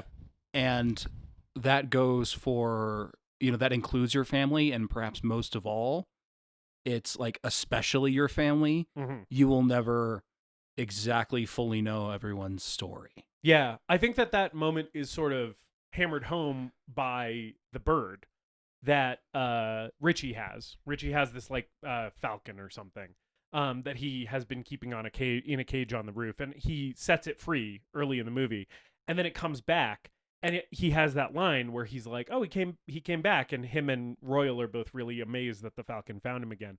And he looks at it and he's like, "I don't even know if this is the same bird. It seems like it has a lot more white feathers. Like I don't really know if this like it feels like the same bird, but I don't know if it is the same bird." And I kind of feel like that moment is like hammering home that theme that you were talking about of like, yeah, like people who we cross paths with for long periods of our life or live parallel to for long periods of our life, right? It's like, yeah, like I feel like I know you, but at the same time, do I? Yeah. Are you the person I think you are? Are you the bird I think you are? Right? Yeah, and I think that's demonstrated a lot in Richie's love for Margot, and also there's a scene where Margot's talking to Royal and she's like, "Do you even know what my middle name is?" Yeah. And he says no. He says it's Helen. Yeah, he says it's a trick question. You don't have one. And then she's like, "It's Helen." And he's like, "Oh, that's my mom's name." And she's like, "I know." Yeah. And then there's also the moment I think that also is tied into that where at the end of the movie, towards the end of the movie, Chaz has a moment with Henry when they're getting ready for the wedding, where Chaz says to Henry like, "Oh, I didn't know you were married before," because Henry's son is there, right, from his first marriage, and he's like, "I didn't know you were married before," and he's like, "Yeah, I'm a widower," and then Chaz says, "I'm a widower too," and Henry's like, "I know you are," right, like.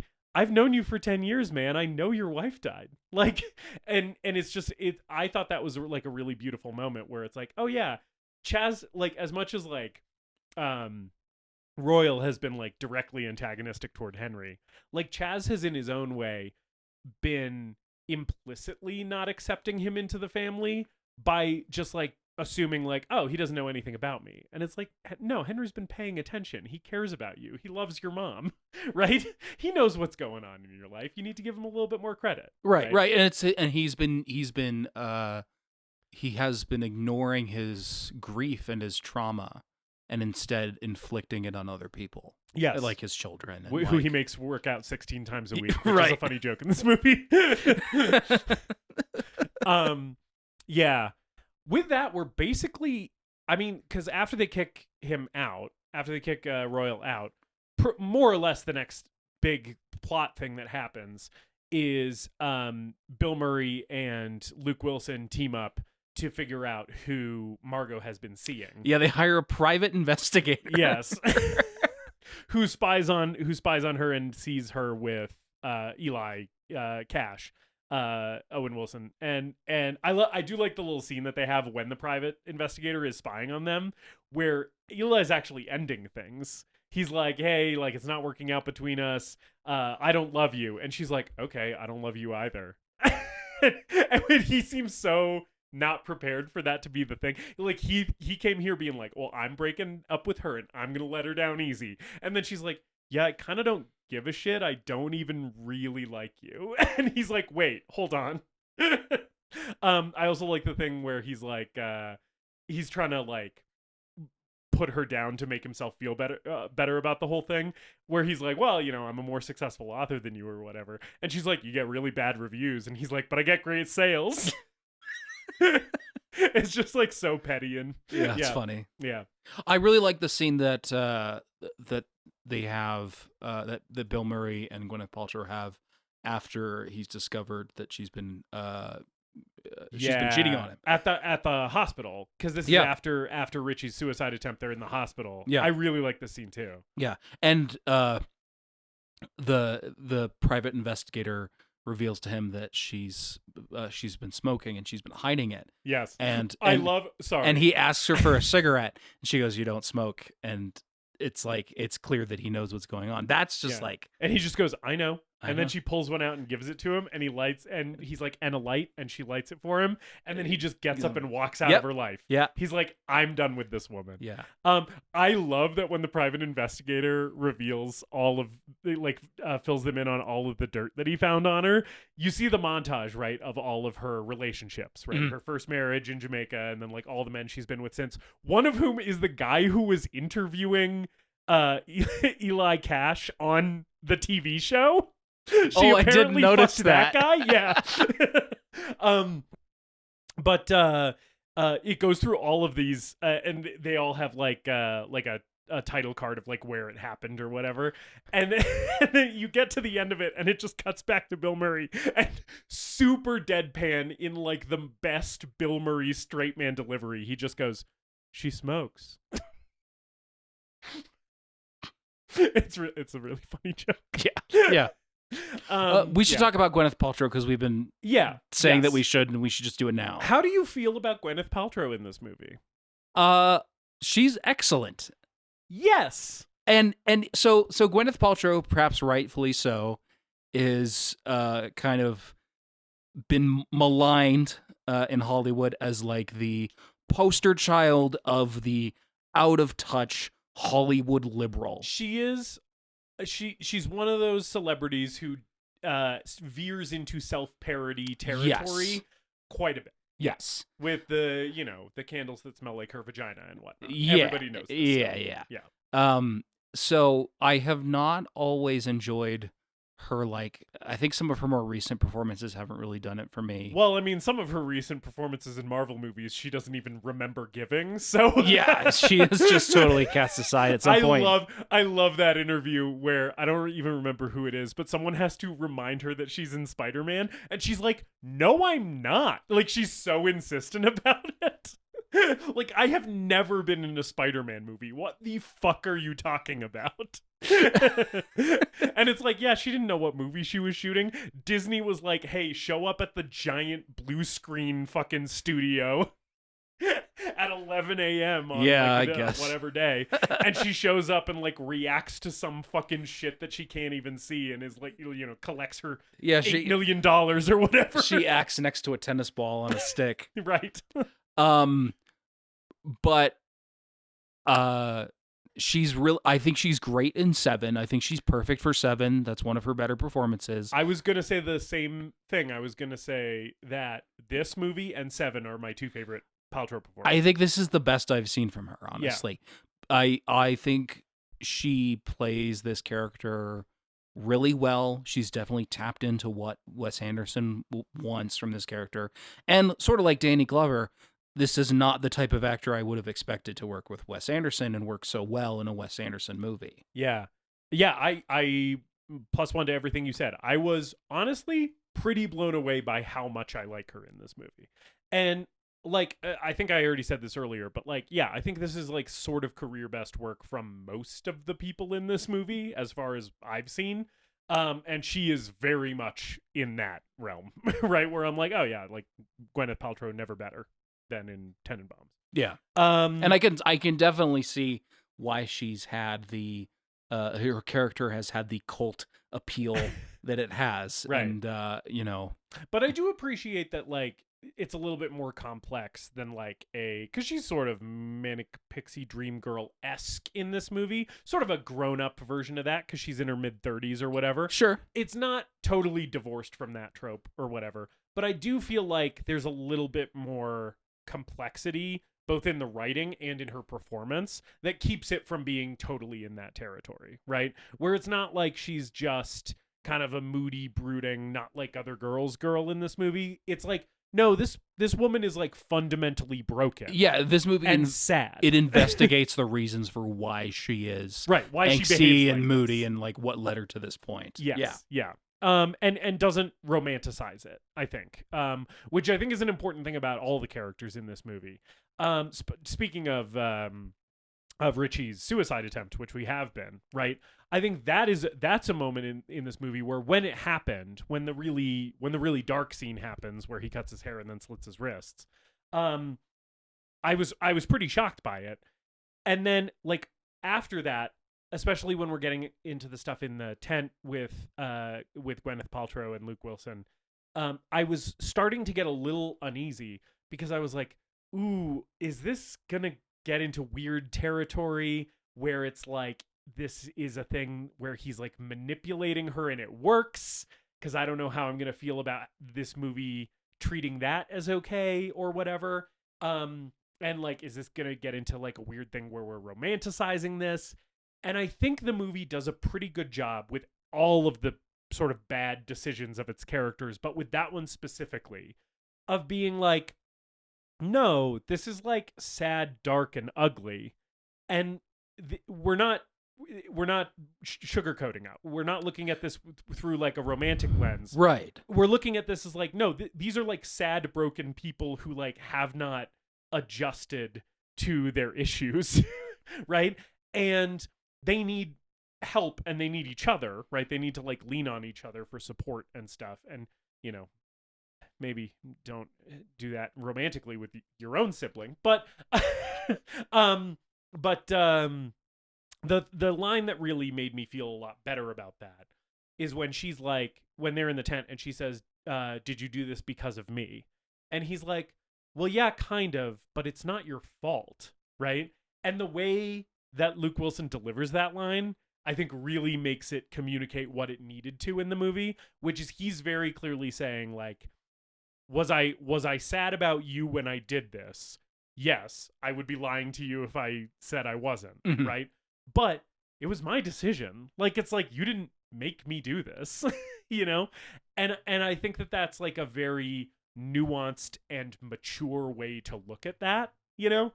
And makes me feel pretty positive about how this movie paints like mental illness and depression and self-harm and stuff like that, right? Because it does sort of take the approach of like, hey, this isn't your fault, but you do have responsibility for your own actions, you know? Yeah, and the hospital scene when he wakes up afterwards after the attempt too, that's one of those moments where I was like, okay, you know, that the scene where he slits his wrists is very dark and serious. Are we now going to offset that with something funny, and is it going to be too funny? And it really isn't. Like he finds a way to make that scene where he wakes up and the family's all around him. It's like it's a little bit lighter. Yes. They ask him how he's doing, and he's like, "I'm fine." Mm-hmm. And I think Anjelica Huston asks him like, "Are you going to do this again?" And he's like, "No, I don't think so." I don't think so. Yeah. And that's like it's I don't know. It's it caught me off guard, even though I just watched a scene where this guy tried to kill himself. Yeah. I was very surprised and moved about how well this movie treated that particular subject. Yeah. Yeah. It just feels like a very grown-up take on it that it doesn't try and be an after-school special about it and be like, this is bad.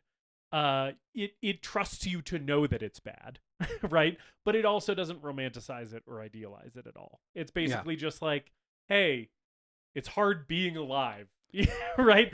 I like the joke in the hospital scene. It made me laugh really hard, but I think to your point, it doesn't go too far. Where they're talking about his suicide note, because he's like, I wrote a suicide note, because they're like, why did you do it? And he's like, I don't really want to talk about it. And he's like, I wrote a note. And they're like, can we read it? And he's like, no. And then Ben Stiller is really pushing. Chaz is really pushing. He's like, well, can you tell us what's in it? And he's like, no. And he's like, is it dark? And he's like, it's a suicide note, Chaz. Of course it's dark. Yeah, that's good. I also did think that the shot, like they find him, Dudley finds him on the bathroom floor with his wrist slit. And then that cuts to them like wheeling him into the emergency room, and Dudley and Bill Murray are both covered in blood. It is funny that Dudley has that bloody shirt on for a while. Yes, in the cigarette scene where Bill Murray breaks up with Gwyneth Paltrow, Dudley is sitting there in his bloody t-shirt the whole time, which is very funny. Like anytime it cuts to a reverse shot of I think it's Anjelica Huston and Dudley sitting next to each other. It just was making me laugh because this kid is just sitting there being like shell shocked with another man's blood all over him. It's pretty funny. Yeah. In a dark way. Yeah. Yeah. So then, the next kind of bit of the movie is like post Richie's suicide attempt. Obviously Gene Hackman, Royal, learns that Richie attempted suicide. And so he like tries then to reconnect with the family again. Mhm. And this leads to kind of all of his little reconciliation moments with each of the kids. He like goes out to dinner with Margot. That's where they have a conversation about her middle name. He brings Anjelica Huston the divorce papers. He tells Ben Stiller like, don't basically raise your kids better than I raised you, sort of is the vibe of that. Right. And he has a talk with Richie as well and stuff. So that's like sort of the little third act bit, is him kind of re-entering everybody's life and being like, hey, I've been doing some thinking and I've really turned myself around, you know? Yeah. Yeah. And then, this all culminates in the wedding between Danny Glover and Anjelica Huston. Because now that he brought the divorce papers, they can get married. And so we see them getting ready for the wedding and everything. Before this bit, like somewhere in here, post suicide attempt, Richie does go to Eli Cash and is like, hey man, like I think you need some help, and kind of does a little intervention talk with him. And and I love Eli being like, why didn't you do this when we were kids, man? And he's like, well, you didn't have a drug problem then. So he's like determined to get clean after that scene, but it doesn't happen right away. No, first he puts on face paint that must be inspired by those African masks on his paintings, and goes barreling down the street. Here I come. Here I come. Like suddenly is Owen Wilson suddenly the villain of this movie? Him in this insane face paint and his cowboy hat, driving this convertible at like top speed down the hill and then smashing directly into the house is exactly the jolt of energy that the movie needs at this point. It's like really well timed. I love the effect of the house shaking, where I think they just shake the camera just shake back the camera. and forth. Yeah, that was very charming. I like that a lot. And he like launches through the windshield and through a window, but he's like mostly fine. He does. Well, Anjelica Huston asks Gwyneth Paltrow, like, what happened? And she's like, Eli Cash just drove into our house. Like completely deadpan. No reaction. It's great. It's great. And he does unfortunately run over the most adorable dog in the world, Buckley, who we haven't mentioned before. But yes, Ari and Uzi have a very, very cute like beagle, or like I think he's a beagle, named Buckley, who's like just the cutest dog in the world. And Wes Anderson is not a sadistic filmmaker, so you don't see Buckley at all. But they do. Buckley has been smushed. Buckley is stuck under the car. It's very sad. But Gene Hackman saved the kids. He pulls them out of the way. Pulls the kids out of the way, and then buys them a Dalmatian from the firemen, and which is very funny. The emergency and personnel that show up. His name's Sparkplug, which is adorable. That's a good name for a dog. It's especially a good name for a Dalmatian for some reason. Dalmatians famously dumb, famously very stupid dogs. Did you know that? Really? Yeah, I did not know that. Yeah, famously pretty low intelligence. I thought I was petting the stupidest dog right currently.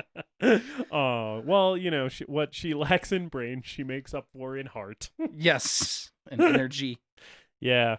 Yeah, I have two dogs. I have one who is pretty bright and one who's very nice. I think that's par for the course with people who own two animals. Yeah. Is that there's the smart one and the nice one. They're completely opposites. Yes. Yeah. Anyway. Yeah, and I really like after well, okay, first, before I talk about the shot that I really like, we have to take a moment for the chase scene, because it's just hilarious, where Eli pops his head out of the window and is like, everybody okay? I didn't hit anyone, did I? And Ben Stiller immediately clocks him. And there's a moment where he's like, your ass is fucking mine. And Owen Wilson like sees that happening and books it, because he almost fucking killed his kids. So he's like really pissed. And then he chases him through the house. the priest who was going to officiate the wedding gets in the way as Ben Stiller is like pursuing Owen Wilson down this flight of stairs. And we just send this priest face first down an entire flight of stairs. Not a lot of stunts a lot of the time in Wes Anderson movies. Usually any on-screen violence is pretty like stilted and slapstick. This dude. Oh, or come on, man. He's the John Woo of kitschy indie directors. Yeah. This got people flying through the air in all of his movies. You're set right. to charming harpsichord music. But this dude just face surfing down this flight of stairs really, really got me. I was really laughing. And then this chase ends basically with Ben Stiller throwing Owen Wilson over a wall and like screaming like a Viking. and then Luke Wilson is like, he's like, hey, like, calm down. And then it just cuts to all the wedding guests looking at him like, what the fuck? And then he climbs over the wall and they just lay down next to each other. It's just Ben Stiller and Owen Wilson. And Owen Wilson's like, I think I need help. Well, first he asked if he killed the dog. He was like, did I kill that dog? And he's like, yeah. And he's like, I think I need help. And Ben Stiller's just like, yeah, me too. And it's like a very kind of sweet moment after this like very funny silly little chase sequence. Right. Yeah. Right. He's very good at juxtaposing the humor with the like sobering moments. Yeah. Yeah. And then the shot that I really like, where we're basically going from character to character, where some of them are in the house sticking their heads out windows, some of them are like standing next to the fire truck, some of them are like on top of the fire truck, and it's just like going from family member to family member, and we get a little vignette with each of them. Mm-hmm. I just really, really like how that's done. It's sort of the most Wes Anderson-y moment of a very Wes Anderson-y movie. It's a moment that really just feels like that dollhouse thing that he does. I know what you mean. Yeah. But it's also like he clearly loves these characters and sympathizes with them, and he wants you to love them too. Mm-hmm. And so it's like giving them each a moment. Mm-hmm. Yeah. And I like Danny Glover's moment is with his kid, mm-hmm. and he's like advising him on what they should like claim on insurance from this. Because he's an accountant, you know? Yeah. He's thinking about the finances. I think it's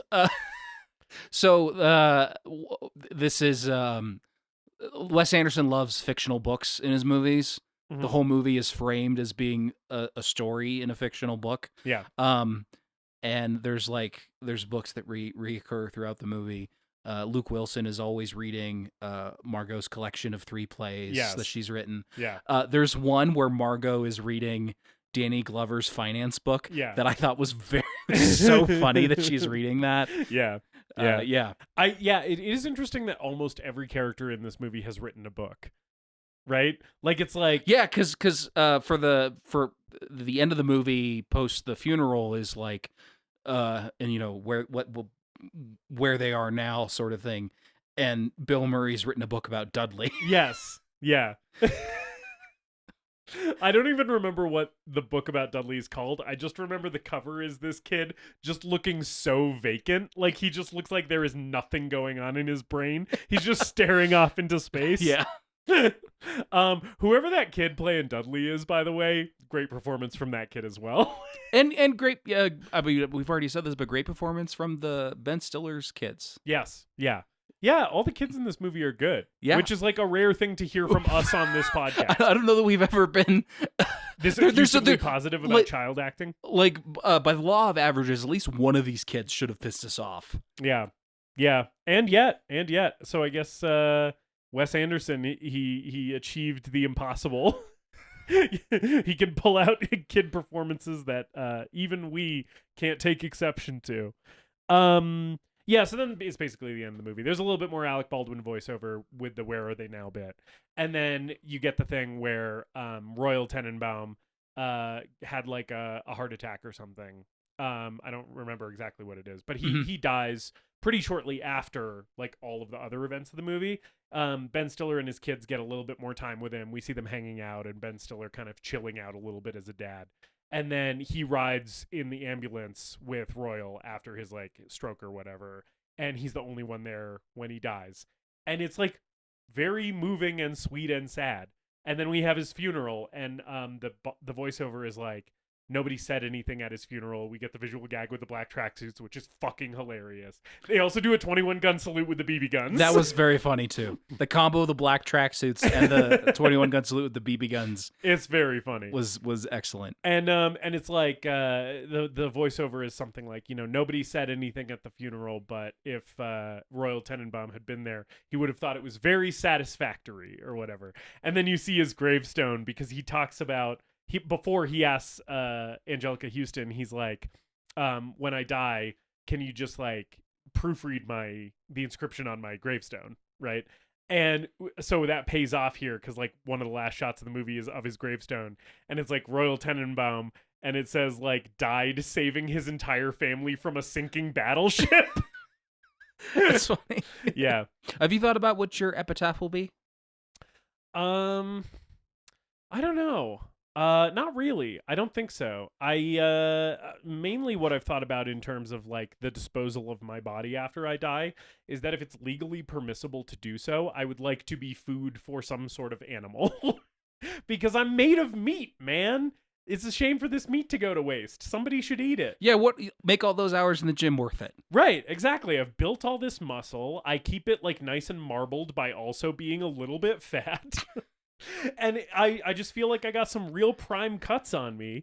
And it's like, I understand from a legal perspective, a human being can't enjoy my meat, but that doesn't mean an animal can't. Sure. Right? So maybe they can use my body as like, they sometimes use human bodies to like study what like decomposition is like in various environments. And they just like drop an actual stiff out in the desert, and animals eat it, and the sun bakes it and shit. And then scientists study it and are like, oh, this is what someone who's been out in the desert dead for 2 weeks looks like. And it helps them like solve murder cases and stuff, right? Like maybe that's what I would like done with my body, so that like, I don't know, some coyotes can have a nice little meal on me. The sun can bake me into jerky, and some vultures can enjoy it. I really just want to fill some critters' bellies. Haven't really thought about what my tombstone should say though. Oh, okay. Yeah. Yeah. Other than he wanted to fill some critters' bellies. Justice Burkett, 1992 to whenever. Critters eating good. 100% USDA hot dog fed beef. Exactly. Do you know what you want on your tombstone? I've always said it's most likely going to be a quote from an Arnold Schwarzenegger movie. I just don't know what quote it is yet. Yeah. Here is Sub-Zero. Now, Plane Zero. That'd be a good one. You could also do I'm coming day and night. Coming day and night. I'm coming in the grave. I'm coming in the funeral home. Dylan, you son of a bitch. But my funeral is going to be my casket's going to be loaded onto a trebuchet and lit on fire. Yeah. And I'm going to be shot into the sky as Danger Zone plays. Oh, yeah. Yeah. Highway to the Tenenbaums. That's Royal Tenenbaums. That's Royal Tenenbaums. Oh, we didn't even mention, I wanted to mention, lots of use of Velvet Underground in this movie. There's a fuck ton of Nico in this. Yeah. There's some Nick Drake. There's some there's Ramones at one point. There's like a harpsichord cover of Hey Jude at the beginning. I feel like there's some Rolling Stones too. There is some Rolling Stones. How'd you feel about the needle drops? I mostly liked them. A couple of them, I'm specifically thinking of the Hey Jude at the beginning. I was like, all right. But like, not in, it didn't, I found that needle drop sort of mid, not bad. The rest of them, first of all, when Gwyneth Paltrow is walking in slow motion to that first Nico song that they play, when Richie is looking at her getting off the bus and she's like, her hair's waving in slow motion, I was like, I think Gwyneth Paltrow was born to walk in slow motion while Nico is singing. Like, it just seemed like such a perfect fit that I was like, I think this woman exists to be on screen while Nico is singing, you know? So that one really worked for me. Mixed bag a little bit, but I think I'm overall positive on the soundtrack. Okay. Yeah. What about you? I found it kind of distracting. Hmm. I think starting off with the Hey Jude one was really like set the tone. Yeah. Maybe in Um, 2001 we weren't quite as about and I Hey think Jude needle drops. But... what else is there? Like at one point there's something in Rock the Casbah is playing in the background at Eli Cash's house at one there's point. 2 Clash songs. He's also playing one in the car at one point. I think because I'm used to Wes Anderson being a little bit more fully immersed in his style and aesthetic, I'm used to him just having a score and like less recognizable licensed music in his movies. Yeah. I sort of came to accept it because this one sort of seems to exist in like this middle ground between the Wes Anderson aesthetic and something that's a little bit more grounded and realistic. But overall, they're all good songs. Like there were no songs that I thought were bad or poorly used even. I was just a little distracted by them. Yeah. Um, And the other thing that I was gonna say is I was just thinking about it. Mutual appreciators of the Velvet Underground and both directors of films with a very distinct visual style, auteur filmmakers who revive the careers of beloved character actors from past eras and kind of breathe new life into their careers on screen. Do you think Wes Anderson and Rob Zombie should be friends? It seems like they have a lot to talk about. I would love to see them collaborate on a movie.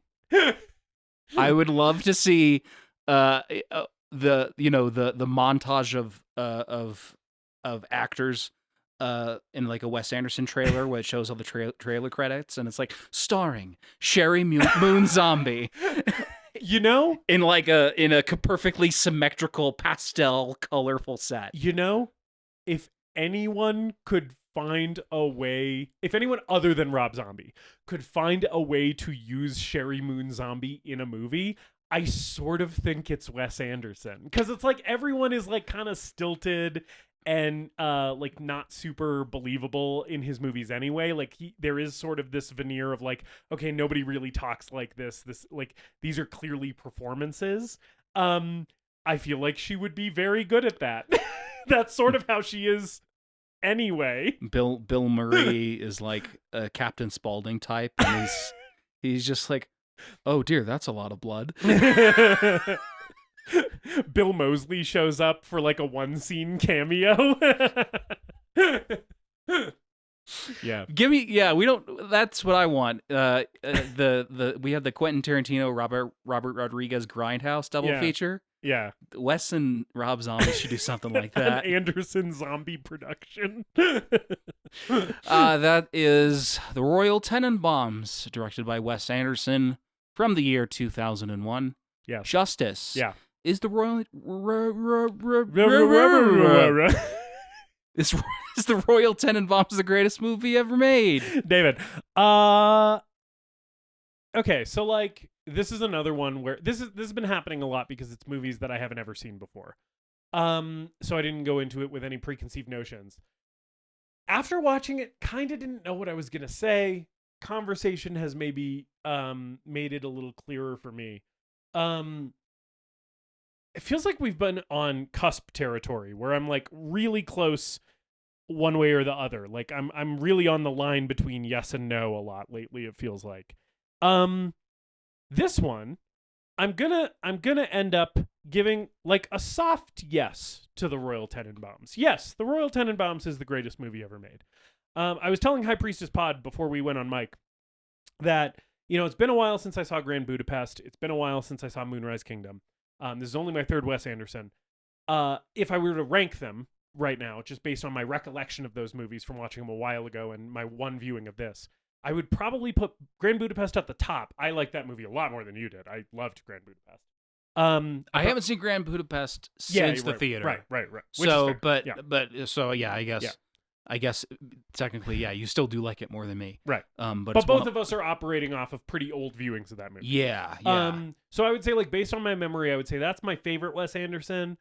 This is probably second, and Moonrise Kingdom is probably third. And I've liked all three of the movies of his that I've seen, and I do want to dive more into his filmography and watch more.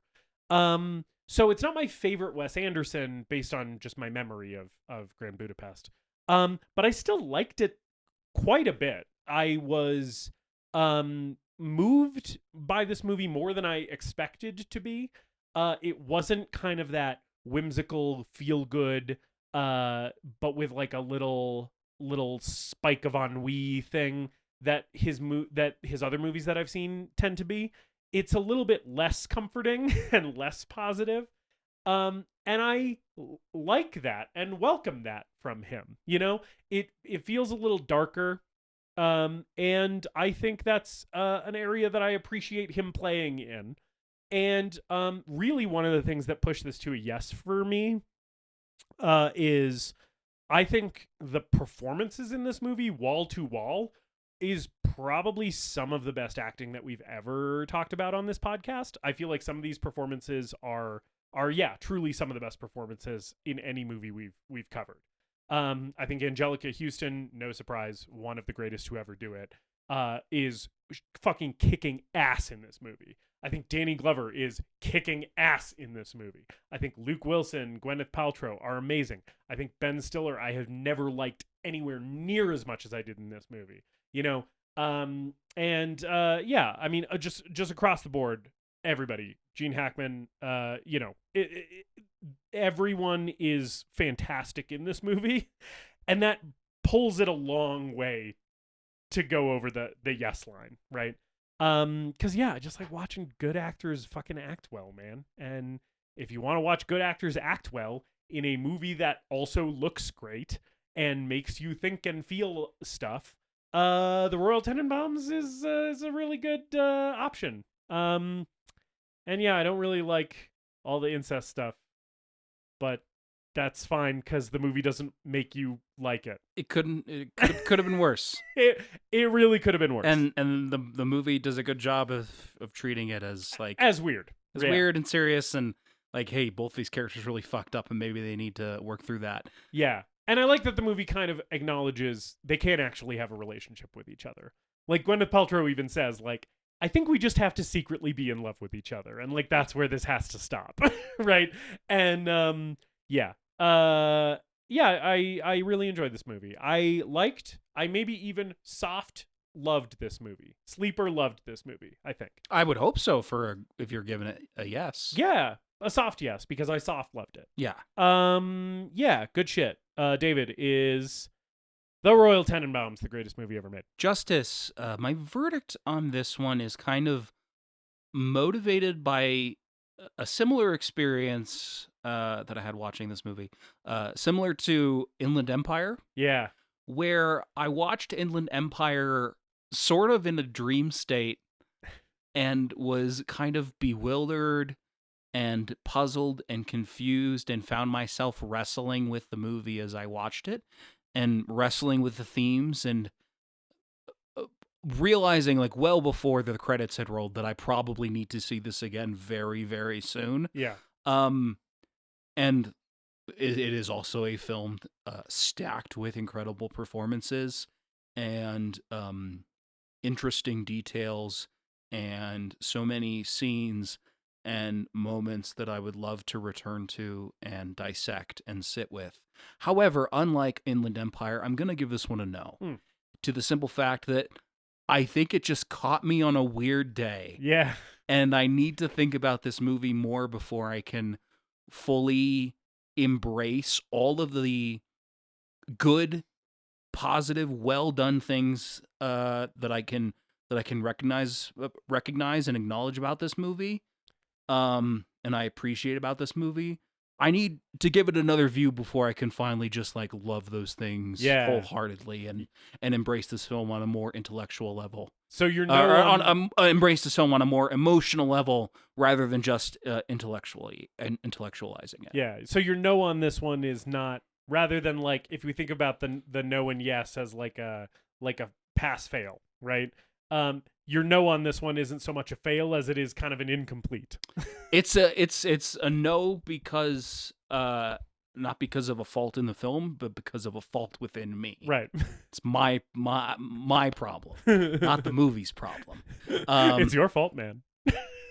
As Pagoda would say. Yeah. A beautifully made film that I think is full of passion and soul and creativity and really just beautifully explored themes that I wasn't fully prepared to engage with today. So I just need to watch it again. Yeah. So I'm gonna give it I'm gonna give it a no. But it's a no with a ton of asterisks. So yeah, that's how I feel. Cool. Nice. What are we talking about next week? Next week. Yeah. Next week. The week that is coming up. Yes, the week after this one. We're touching down on another major action franchise that is having a movie come out. It's got a spin-off movie coming out. Yeah, that's right. We are diving headfirst into the world of assassins, intrigue, gold coins, and bulletproof suits. The John Wick franchise. Yeah. And I have decided to choose a movie at random. Yes. And you want to know how I did this? Did you put it in like an online randomizer? No, that's boring. Did you ask the Oracle? No. Oh, okay. I asked your wife to pick a number 1 through 4. Oh, okay. Yes. That's And- an alternative version of asking the Oracle. She can also be the Oracle. Yes.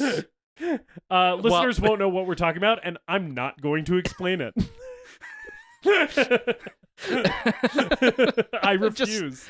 Just know that I have asked the Oracle, and it has led to major life decisions. There is an Oracle, and sometimes we ask her.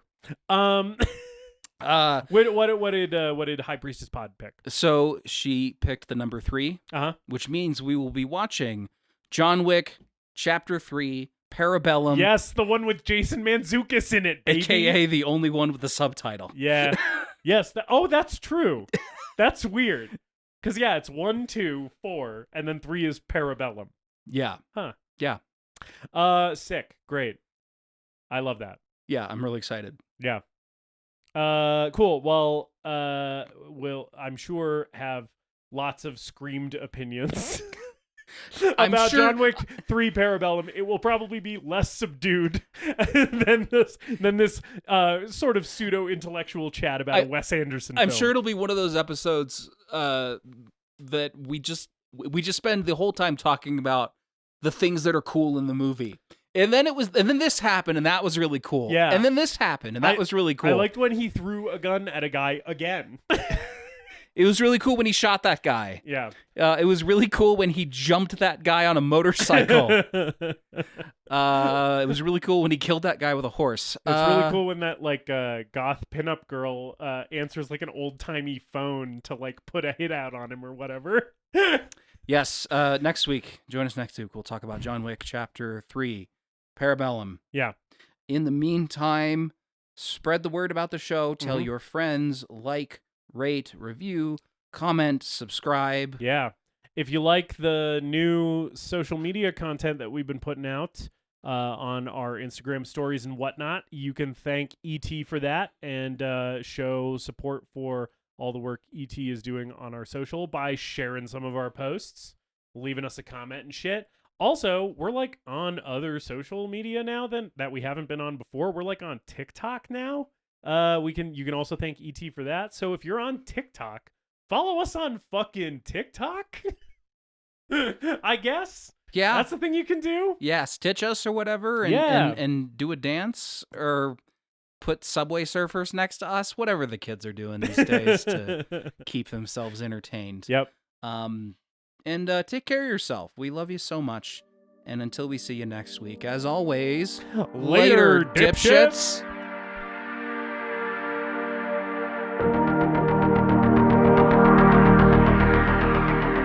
We hope you enjoyed this episode of The Greatest Movie Ever Made. Please remember to leave us a rating and a review, and to subscribe to the show wherever you listen. We appreciate you supporting the show and spreading the word. Tell your friends to listen, tell your enemies to listen, tell your mom to listen. If your neighbor has an unsecured Bluetooth speaker, connect to it and play an episode.